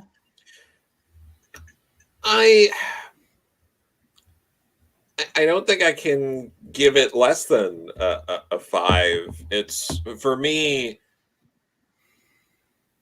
a movie that doesn't treat me like an idiot, that has something to say, is unbearably rare. And I gotta I gotta support movies like this that actually act like there's some level of understanding, especially I feel like the past, I feel like the rise of social media, and I understand the irony of saying this on a social media platform, has dumbed down media literacy, and our attention spans. Yeah. not to get too pretentious or gatekeepery, but there's a lot of idiots with dumb takes that really get a lot of hype because they're idiots with the platform. Thank you. And That's what I can. And a lot of people that don't understand anything and have no critical thinking or understanding how anything works, and they just throw stuff together and say whatever the hell, and so just living in that dystopian nightmare that we've been in for so long when it comes to anything close to discourse, I gotta give this a 5. Well put. Okay, then. Thanks, buddy. I appreciate you, Joe. What about you, Brian? Oh, yeah, it's an easy 5 for me. I have nothing negative to say about it. There was nothing that caused me to think, wow, that they messed that up or or anything. I mean, it's just an amazing film. And I know a lot of people like to push for Die Hard being a Christmas movie, but I mean, I think we need to make the push. Hashtag Brazil is a Christmas movie, right? I mean, we're gonna have to. I don't hear anybody saying that. It's true. Yeah. So easy 5 for me. I want to borrow your Criterion collection so I can watch that even longer version. So the shorter version, you mean? What? I thought you said there was one that had 10 extra minutes. Well, did you watch the 232? Is what you said, right? I want to see the Love Cookers all now. Or there's one that's like an hour. The movie is like 2 hours and 22 minutes or something, but there's the one that was released in America at first. Like if you don't have the Criterion Blu-ray or DVD, you have the regular like bare bones one. You're getting like a 10-minute shorter version or something. And then there's the Criterion has the Love Conquers All version, which is a 90-minute version of the film that the producer paid someone to cut together. Yeah, the one I watched, I think it was 2 hours and 12 minutes, maybe. I don't know. Gotcha. Yeah. Whatever. Okay. But yeah, I'll rewatch it. Good. So, okay, five you digs. What about you, Brooks? I was thinking, I was thinking 4.5, but honestly, I think this is actually a 5 because, it isn't a kind of movie I could just rewatch because of, it is a bit grim, but it does really have a lot to say, and it makes you think a lot. And I think, that's kind of, it isn't meant to be, a feel-good movie any more than 1984 is meant to be a feel-good book, Right. I didn't feel good after reading 1984, but I was still like, man, I'm glad I read it. That. And this movie's like that too. It's like, it does, kind of make you, it can, kind of make you think, get you a little, I guess, afraid. But, it's also good, to be afraid of that because it's bad and you don't want it. So you should be afraid of it. And you should be, ready to look out for it and do what you can to, stop a world like this from coming into existence, And the only way that could happen is if everybody just doesn't care, just comes to accept it, puts the status quo ahead of, the greater good for, mankind. So yeah, I think this movie's a 5. All right. I'm going to be right there with you guys. I'll give it a 5. You digs. I think it's pretty much a perfect film. It does exactly what it's trying to do. Really applaud the fight that Terry Gilliam had to get this movie released in its, true form. I think artistically it's brilliant. I think message-wise it's on point. It's so layered. There's a lot you can pull from it. You heard so many things we were mentioning about what we thought this movie was about, and it's an interesting story. It's fun. It's beautiful. Its cinematography is just spot on. The music is great. This is a tip-top, perfect-shaped film. So 5 from me, and everybody except for Jelani, who gave it a 4, for a PCP average of 4. I still liked it. Yeah, man, 4.969. Nice. Now let's take a look at the chat. 62 Lefty Blue says 4.5 shoe hats. Okay, I like that. Manny says, having never seen it, I'm going to go 3.5. Starts strong, finishes strong, sags in the middle like every bookshelf I've ever built. Sheldon says 4.567. That's close to the 4.569. I like that. And let's see. Oh, GoFlow says 5 out of 5. One of my favorite movies. The government told me to give it a 5 out of 5. An idiot with a platform says I'm going to go with 5, you dick. That was fast. That was quick. That was really fast. I like that. All right, thus concludes our Brazil, our look into Brazil. Join us next week for PCP Movie Night here on Monday night. We're going to be talking about it, y'all. A great follow-up to Brazil to get to cleanse that palate with Super Mario Brothers. So very excited for that. That's going to be next Monday at 8 p.m. Central Time. We're going to take a quick break. We'll be back for a quick back chat because we had a lot to say about Brazil. Go figure, man. Yeah, it would have been. Yeah. I mean, I know we cover a lot of these crazy movies. Oh, Don, by the way, says I haven't seen it since '94, but it was a 5. Yeah, still is, I would say. We'll be right back, y'all. Where's the button?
Joe.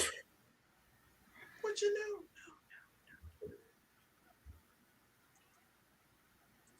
That's just me. Yeah. Yeah. That was surprising. Robbie didn't have his face stretching part in the intro. Well, it's a good point. It's iconic. It's very iconic. Indeed. Yeah. Oh, you guys really loved it. Good grief. I like movies that make me think, though. That one made me think, and this is the first one that's made me think in a very long time. Me watching tons and tons of Marvel movies. Yeah. I mean, I love military propaganda as much as anybody else. But That's right. That's right. Good times. Great oldies. Yeah. Man, like you can't like action movies and not like military propaganda a little bit. That's fair. Sure. That's very true. I mean, we do live in a world that is filled with enough deeply stupid people that would probably say Thanos is right. So, Yeah. Yep. Or so just deny that it happened. Yeah. All he could have done was snap and make more resources, but no, get rid of half of the universe. That wouldn't make sense, man. More resources. Do it.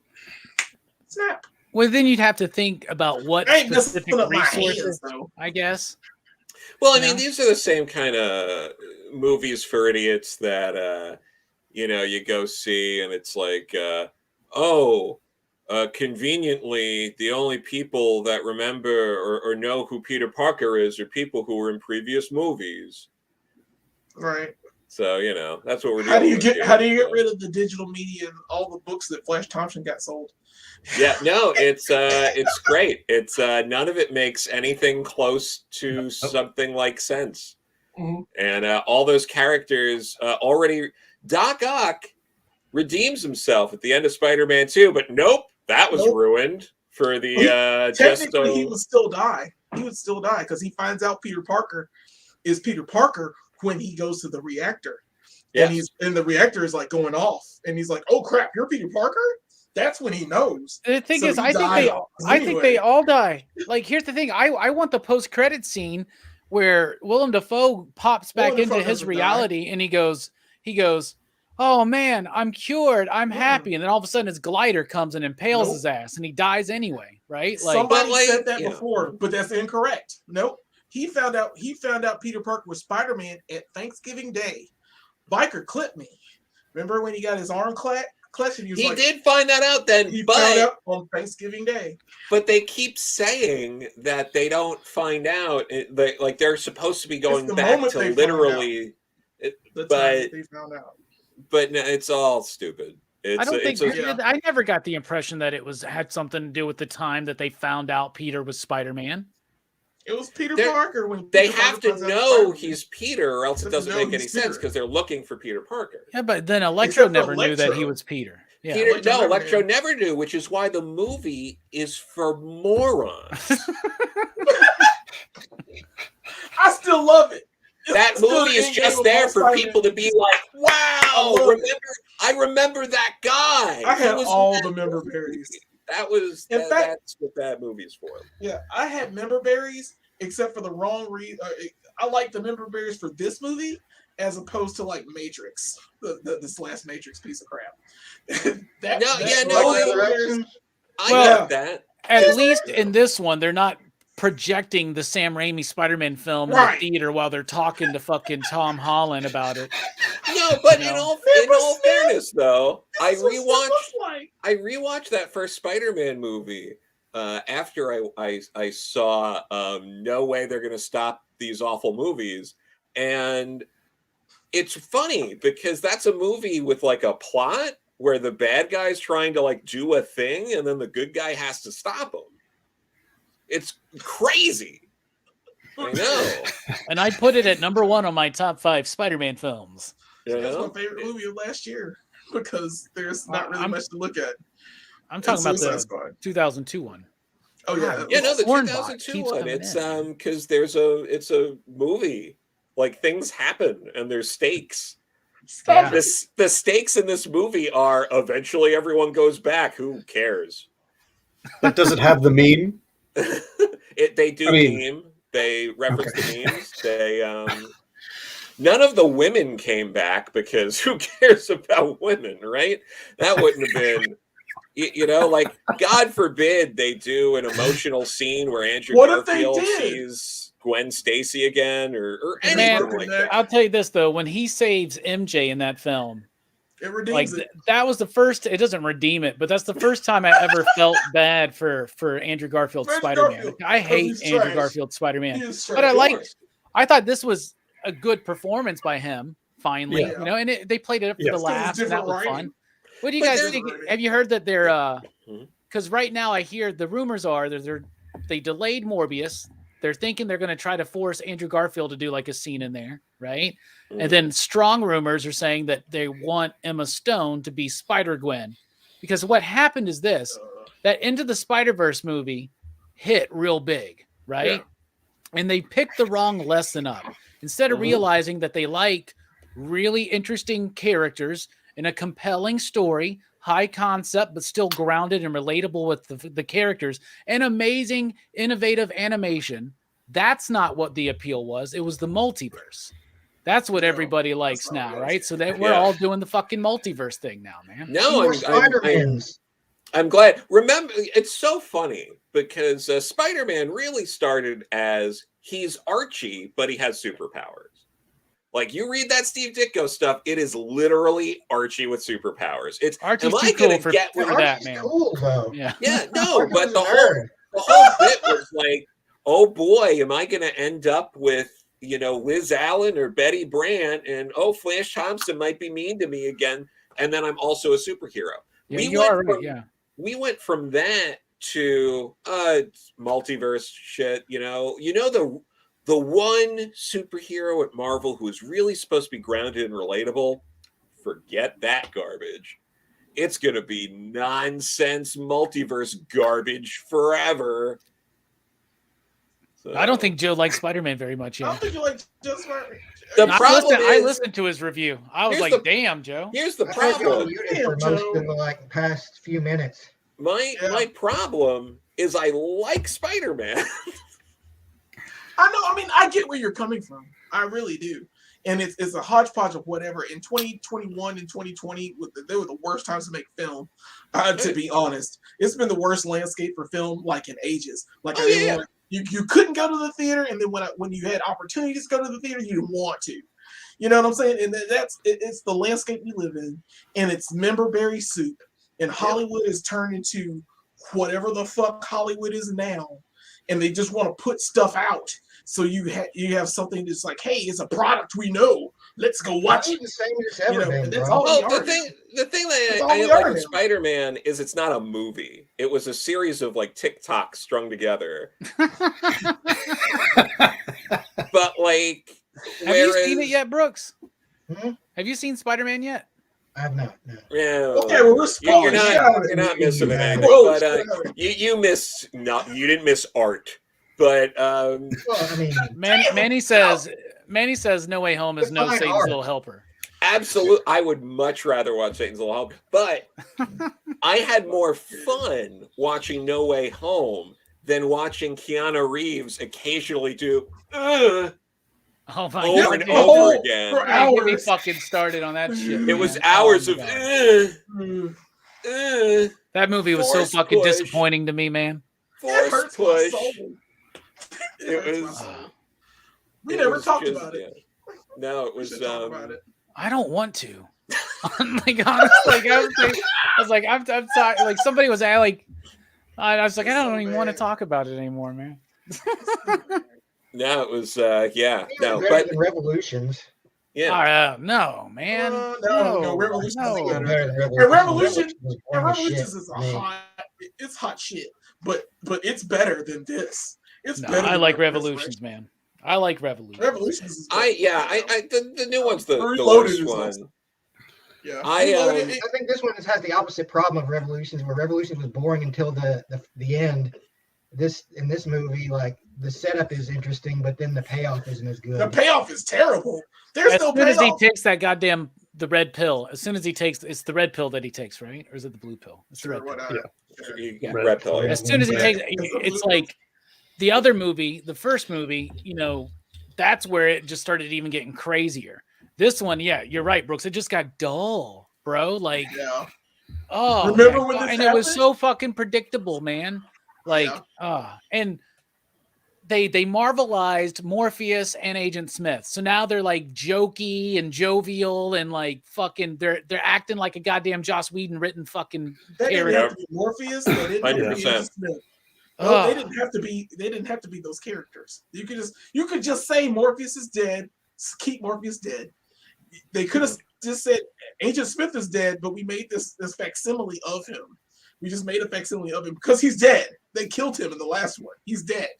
Yeah. So, you know, how do you bring him back? How do you make this? It's the Love Conquers All version of Yeah. That's awesome. Oh God! That's perfect. God forbid that they do a Matrix movie where they have to get new people to fight new things. Who knew? They should do a Matrix with John Matrix from Commando. Yes, I agree. He's picking up logs and shit and saving his I'm daughter. the one, Neil.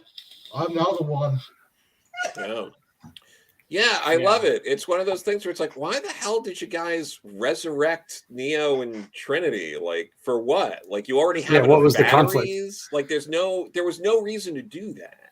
Yeah. Well, the batteries they were losing power, right? So but Yeah, they were losing power, so they Machines are brought in them back. conflict. you get Like, the there's a- idea that they're love. They have this like together they're the one. Their love is the one, Yeah. right? They changed And it to that. Yeah.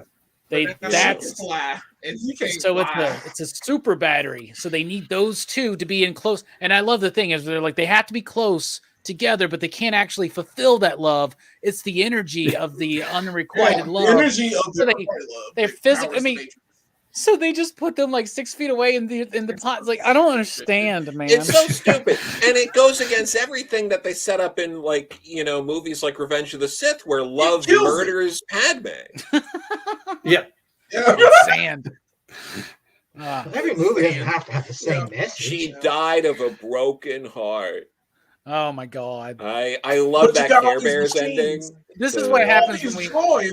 we All cover these a droids. brilliant film like Brazil. We got to immediately like Eviscerate. go and just like rubber band into like all the shit that we watch that we don't like and what we No, don't I like mean, about it. like, you watch something like Brazil, it's like, that's a nice steak dinner. And then, like, with Spider-Man or Matrix, it's like, you want to go to fucking Hardee's?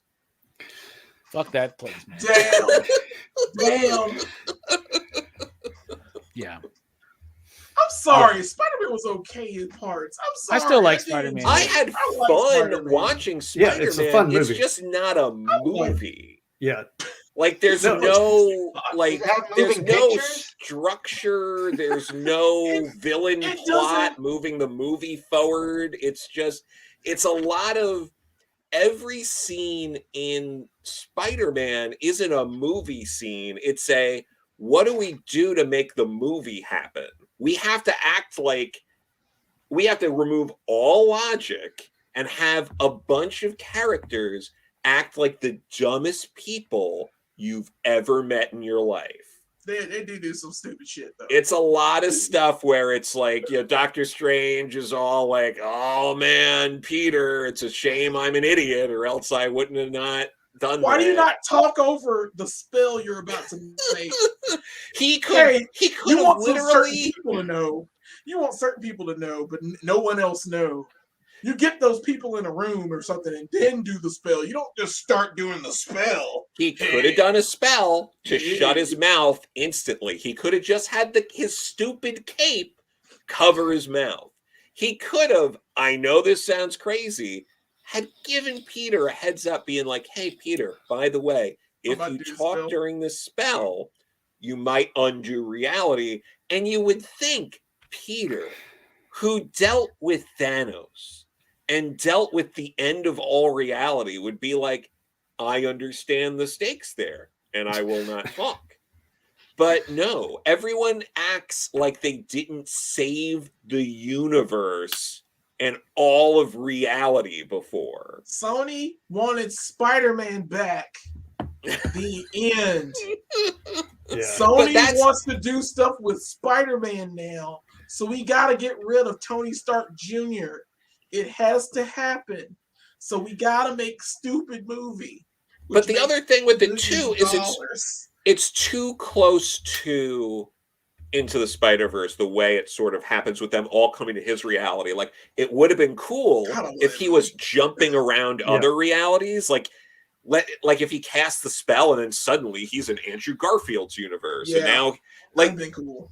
There were, the problem is, it was like, it was shitty fan service, because in my mind, I had way more interesting things happening. Like, what if you had Harry Osborn, but it was the Harry Osborn it was the other Harry Osborn to the Norman we get, or like things like that. Like, there were so many interesting things they could have done.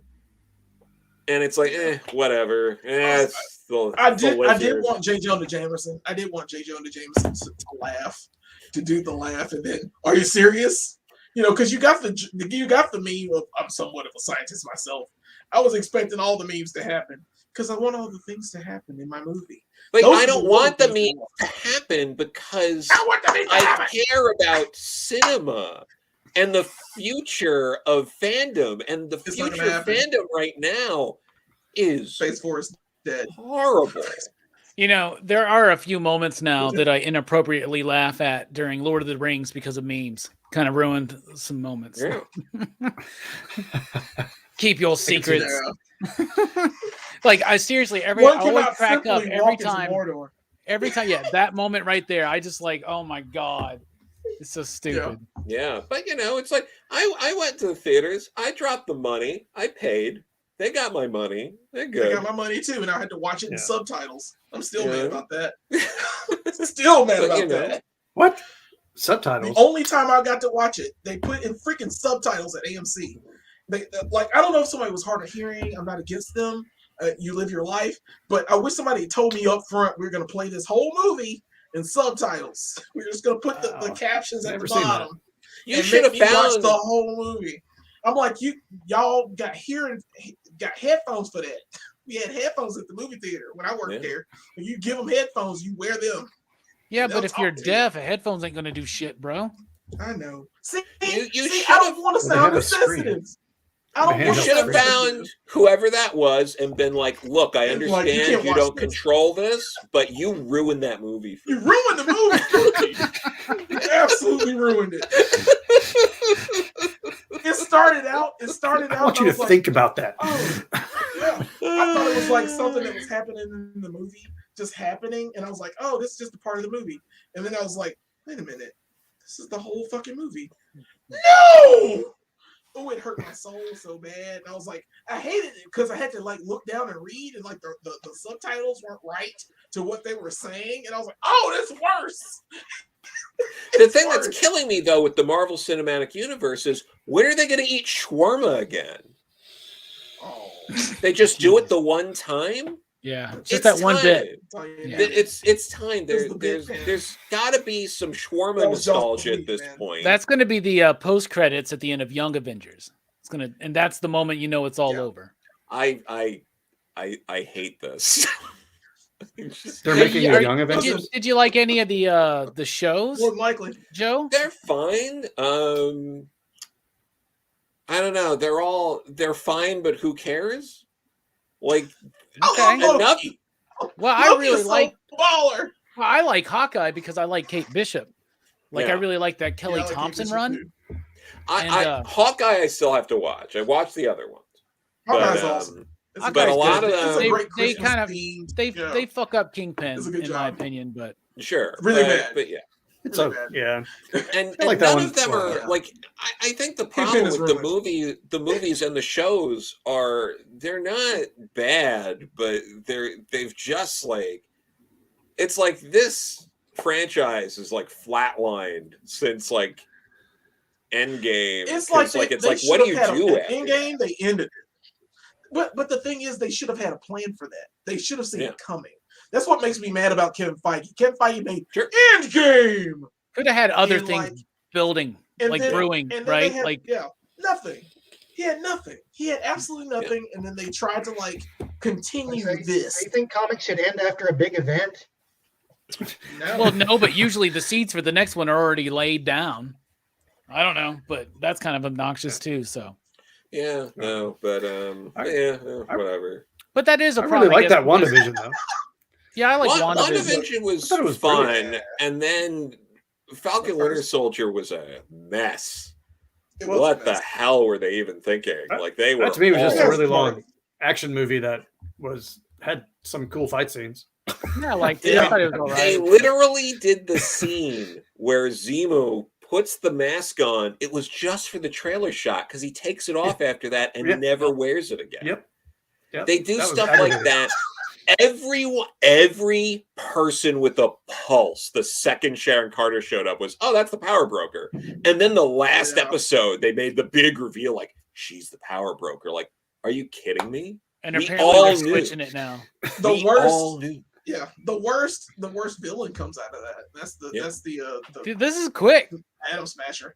Whoever this is, they're working quick. You're I think supposed if to use them at home. I That's love where you the should have watched picture. Spider-Man. The That's where you picture and should have watched everything. Spider-Man. I love it. But like That's the what other you thing, Spider-Man. so much of Falcon Winter Soldier was stupid because it was like you broke out this guy who has a ton of money. Falcon couldn't be like, hey buddy, we're breaking you out. Can you give me like 10 grand to save my home for my sister? Ooh, that's a And little dirty. like there were just That's so very many good. things that are like, why are you all this stupid? And then like Falcon's like, oh, you know what? I'm just gonna keep visiting the outlaw former Cap guy at his home when everyone recognizes me on the Bradley? street. Because I'm just gonna blow this guy's spot up. I liked all of Isaiah Bradley. All of Isaiah, that. here's the For thing. me, Isaiah Bradley's a good character. The way they set it up was he's like hiding from the government. So Falcon's like, everyone on the street recognizes me. I'm going to constantly visit this man. Like, but they don't bug him because it's the street, son. but like Street, son. people would be like, there's Understand, gotta be a Corallo. like that's just not a like it's very You don't snitch to the government. We don't snitch to no government. but We don't snitch, son. But he got arrested down the road from the guys, and he still went there, or he But almost we got don't arrested down the snitch. road. And it was just But like, we don't snitch, son. I'm trying to tell you, Joe. I don't know what you're talking about, son. and then we he don't like brings him police. into this museum of Cap, where like literally every fugitive known to man has now walked through this museum. Like Winter Soldier's a fugitive, he walked through at the end of like But he Winter Soldier. legitimized it. Isaiah He Bradley is legitimized just like, it. oh, I'm just gonna. He did. He legitimized him at the end. He was like, "You have your own wing. This is your own wing to the Captain America because you're a part of this history." And he made him a part of the history because he's Captain America now. He made I him get part of that history, part. but he's supposed to not be around. Like he's not supposed to. He's still an outlaw. Like the government's still looking for. Like it's just like that kind of stuff where it's They like let you him could- go. They let him go. That's But how I it's- feel. I love Isaiah Bradley. That's the best part of that show for me. But I understand. Sure. Joe. But you can make the logic make sense, but they don't care to make it make sense. They just do shit, and that's the thing. Like, also maybe if you're Captain America, why have another country make your costume? That just seems stupid. There were just a lot of weird vibranium dumb costume. Let's make him some vibranium wings and a vibranium costume. Let's go for it. I'm about that life. Captain You America's tell not him- supposed to be just about America, though. Really, Yeah. Captain America is more of a global figure, really. Bro, What are His you name is saying? kind of like an outdated aspect That's of not a his- thing. of No, his, it's no, they're just things like that where it's like, what are you doing? Like there were so many. America wasn't gonna give him. America wasn't gonna give him a vibranium suit. America No, wasn't but gonna give him no vibranium but wings. there's a Let's way to give him, write. give him a vibranium suit. I don't There's a think way so. to write that story to make it Suit make and sense, wings? but there was just constant things where they're like, who cares? We're just going to do that, and it's Oh. just it's Is just that a- killing me. Is that a picture of Dan Waters? It looks like him. That's what I thought at first too. But, like, and then they do the thing, and then the Flag Smasher stuff was awful. Where they were just like, they start off like being like kind of nuanced, and then like they're like, what if she just murders a bunch of people brutally for no reason? You know what I did like in it though? U.S. Agent. I like the U.S. Agent was good.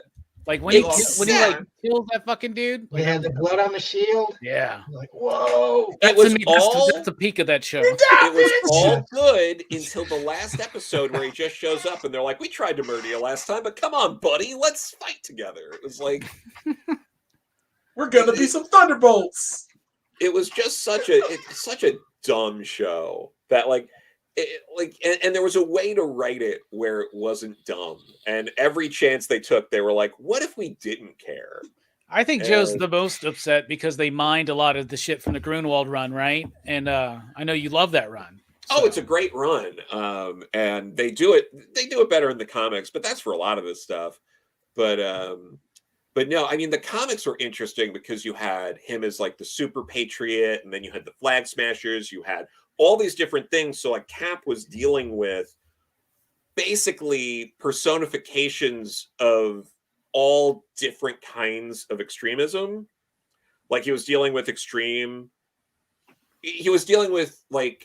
republicanism, extreme anarchy, like all these different things, and it made thematic sense. And this was just kind of like a hodgepodge, like whatever. It's like a villain for a villain's sake, right? Yeah, well, there's a lot of stuff that, and you know, it just goes into a lot of the stupid Flag stuff. Smasher was the weakest villain in the Marvel universe.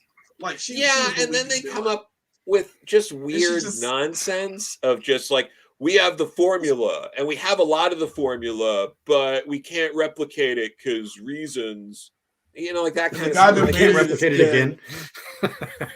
It's like, oh, we live in a world with magic wishing stones, and we're like, I can't replicate this serum. It's like, fuck all of you. You're all idiots. Now we know how Joe really feels about the situation. So let's move into the show and tell portion of the program. And first up will be Brian. Oh, okay. You can show us what you've got. Now, I'd like 2 eggs over hard. I got to get used to the pause there to wait for the clip to finish. Never ready. So I know a lot of you guys show up action figures, and I don't buy too terribly many, but I did get some. I did get some recently for Christmas. I asked for Batman of Zur-En-Arrh and Batmite. Nice. So Cool. found these on eBay, and these are really cool. One of my favorite Batman stories. You know, the RIP section. So yeah, I don't know. Pretty cool. Batman, And gonna did the Happy Hill Kickstarter with Rich Duick and Joe Mulvey, and one of the add-ons was a metal cover of Sync #1. Nice. And that is cool. it's pretty neat. I love that cover.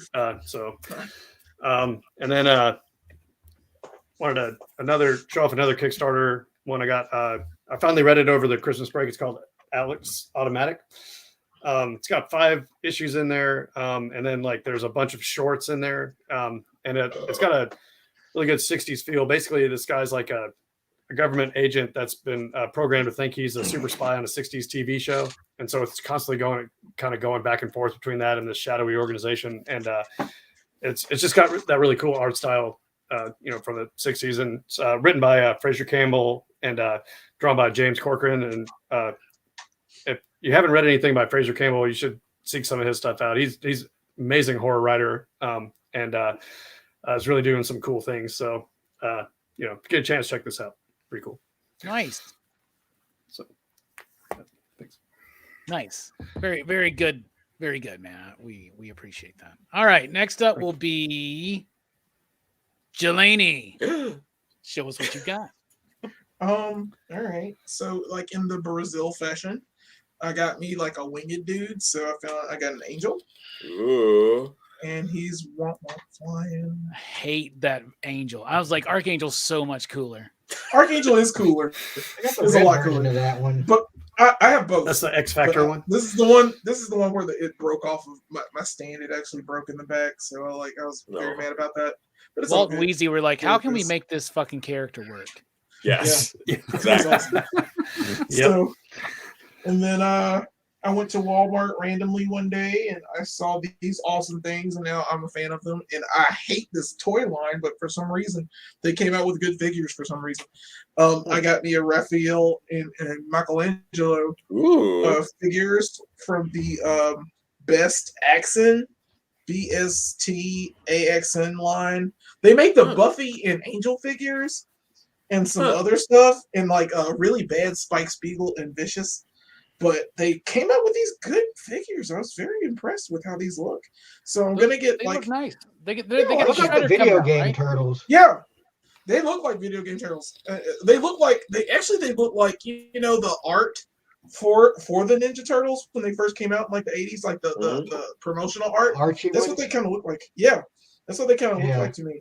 But I haven't found Leonardo Donatello yet. I just found these two so far, and I'm gonna get a Splint or a Shredder from that too. Yeah, and then I got Shriek Ooh. from Maximum Carnage. Shriek though she's not comic accurate, you know, for reasons, but you know it's a figure. I like it. And then there's Miles Morales, the Gamerverse version of Spider-Man, the one that they need hurry up and make a live action, but I'm pretty sure they'll mess that up. But I like the shock hands. I have the clear version too, but I forgot to take it off the wall. So yeah, whatever. Every And then, Miles Bendis story ended with him doing the Venom sting. Nice. I'm just like, why don't you just lead off with that, bro? Like, Yeah. oh yeah, that's that thing. I keep forgetting I do that. Every fight. Why don't I just use that? And like Surprise. he will use it, and then it won't work. But then he just somehow does a bigger version of it at the end of the story, and it And works. then it just works. And he's He's just got like, to raise his power level. yeah, it's He has to weird. get over 9,000. All right. It's over And then 9,000. I have something I haven't taken out of the box yet, but I will if I get a second one maybe. Is a Mosquito Nice. from the Evil Horde. Man, I was so glad when I saw this. I was like, Target, you've done it again. I gotta get 2 of these so I can open them. This Been I'm one of gonna my- keep. It's always been one of my favorites. He's so freaking Yeah. baller. And That's I what all love the buzz is about. the art. Yeah, I love the art on the back too. When he's fighting Fisto. That's dope. It's very cool. I now own. Think It still all does of the these same gimmick, figures. right? It does the chest gimmick, Yeah. right? Yeah, Nice. it's the chess gimmick. Yeah, it is the chess thing. I can't wait to find the other one. But yeah, that's it. That's all I got. Awesome. I Very showed you what I nice. got. Very nice. Next up, Joe. Show us what you Okay. got. I got a few things here. First thing I'm going to show y'all is I got a 9.6 graded What? Heathcliff number 1. Heyo. Hmm. Heathcliff, There you no go. one should. Damn, how many mortgages did you have to cash in for that? Yeah. Well, it was a gift. It was Too very bad it nice, wasn't the newsstand version, Joe. right. It's a real shame. That's going to haunt me. I also got some recent acquisitions here. I got I finally own a Kurt Swan page from wow. Action Comics 446 with Well you got some Clark and Lois action, a bank being lifted up by rockets, and Clark about to run and fall into a manhole. Wow. That's awesome. That is Seriously. awesome, dude. Hell yeah. So, Wow. so this one, I'm very excited to finally have a Kurt Swan page, and I got another first for myself here. I got my first original cover. This is the cover to Gail Simone's Birds of Prey, issue 87. Oh, Nice. Wow. fancy. So That's Very awesome. fancy. yeah, It's Rubik's cubes of their faces and stuff. I like that. yeah. You get the calculator. You get your main birds there. The blades. It's a very nice page. That's awesome. And it has I have the pencils that came with it as well. But yeah, Nice. it's some nice pieces. Very nice, Oh, Joe. Thank you. Thank you Thank for you. sharing. Thank you. Next up for show and tell will be me. All right. What? Really? Okay. I'm really excited about this one. I got a Charles Barkley starting lineup action figure. Look at that. With the Toys R Us. Yeah, well, absolutely, right? It's the Sixers gear. But yeah, I love these starting lineups. They remind me of when I was a kid. Nice. I got my Ramjet and Oh, not dude. Ramjet, Rat Bat and That's the Rumble. Rat Back and Rumble. Yeah. Nice. Oh, dude, where'd you Love find that? Oh, I got my ways. Oh yeah, you think Jelly. that's cool? Jelly. I got Blaster. Damn it. Yeah, this just got Dude. announced, man, and I got it Like already. an hour later. Yeah. because you work at a Yeah, toy store. yep, did that. Got this in. I crowdfunded this one through Dynamite, but it's Elvira, Wrath of the Khan. Hey, Nice. girl. How Yeah. you doing? I opened this one up last night, but that's that Toy Biz Talking Wolverine figure that I always never wanted had that because he had the mask with the white eyes, right? Yeah. Not the removable one, but they couldn't get the top of the mask Yeah, right. It's right. supposed to be this yellowish orange color, but whatever. And speaking of Dynamite, Nick Barucci sent me that for Christmas. It's a Captain Carrot sketch by Ken Hazer on an issue of Multiversity. That's really cool. Yeah, That's I awesome. really like that. And I picked this up this week. I have something ordered that's on the way. It's The Complete Hate by Peter Bagg. Nice. And I remember reading Hate randomly throughout the 90s, but I never read Neat Stuff, which is his 80s series. So I got the Complete Neat Stuff from Fantagraphics, 2-volume big Awesome. set. So I'm really excited to dive Very into this cool. because I've never read that. So that's what I got for show and tell tonight. And then wrapping up show and tell will be, I knew you were going to like that Blaster, man. Next up will be Brooks. Oh, you're not gonna forget me this time? Nah, man. Save the best for last. I did forget Brooks last year on Scrooged. I remember that, though. Terrible. Yeah, I let him, like, in his defense, I let him get away with it. This is something I got for Christmas. It's a Death Star. Oh, cool! And it glows and It's shit. a little It makes lightsaber remote. That is awesome, dude.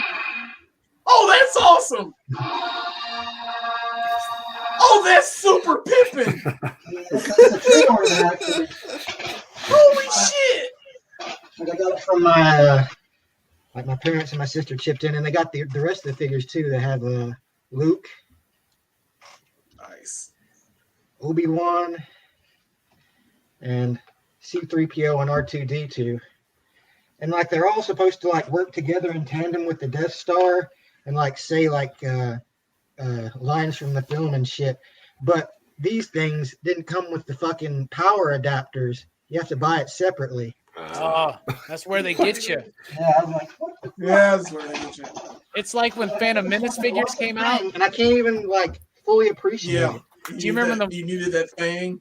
Yeah, The you had to buy comlink that. thing? Yeah, they're like these figures talk with this I ain't chip, buying that but you shit. gotta buy this fucking You gotta communicator. buy the machine. Yeah, fuck that. Fucking Never use that bullshit. thing. Yeah. Yeah, you just keep buying Star Wars shit. But yeah, I've been doing some cleaning up lately, and I finally found my missing coffin bro.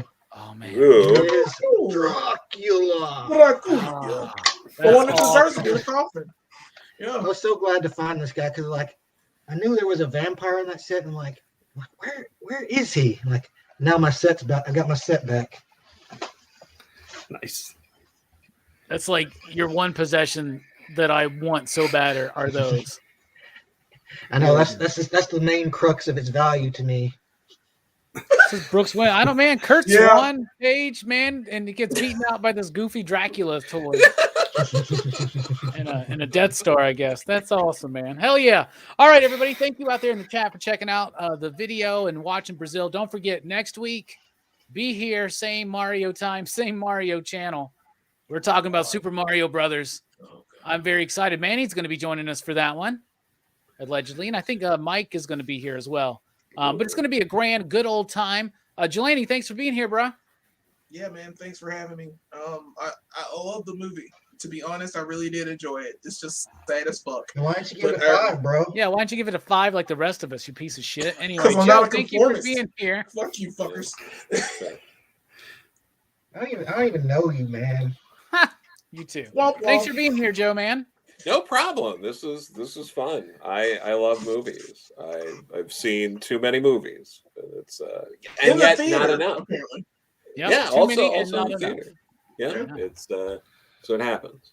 You know, it's good. I love this. I'm more than happy to come back to talk about other movies at some point. And in the spirit of y'all watching Super Mario Brothers next week, let's go. God. I I like will it. find it. I have to find it in the trash bin. Oh, sorry. I have to send you a list, Joe, what we got coming up. See if anything interests you. So Brian, Now, I'd like 2 eggs over hard. thanks I for paused being that here. time. Ah, I was nice. expecting like it this that. time. Yeah. So, yeah, eventually I learned. That's good. You've got an yeah. intro, man. None of us have an intro. Feel good. It about would that. get way too obnoxious if we all did. Yeah. It feels good though. It feels good. Yeah, thanks for having me. Yeah, I like I said, I asked to be on this one because I wanted to rewatch the movie and it was just an awesome experience, and I've had a great time talking with you all about it. And yeah, it's great. Thank you. Hell yeah, man. Brooks, thanks for being here, man. You excited for Super Mario Brothers next week? Yeah, bro. No one should be excited for this movie. I don't know. I knew haven't it, seen this man. movie since I was a kid, and I remember actually liking this movie. I in hated spite it. I of, saw the theater. I've only and watched it obviously once. differing greatly from the source material. I I'm looking just forward to seeing it again as an adult and seeing what I think about it. I've only Right? seen it once. I just know that I've held on to this DVD copy of Super Mario Brothers for over 20 years for next week.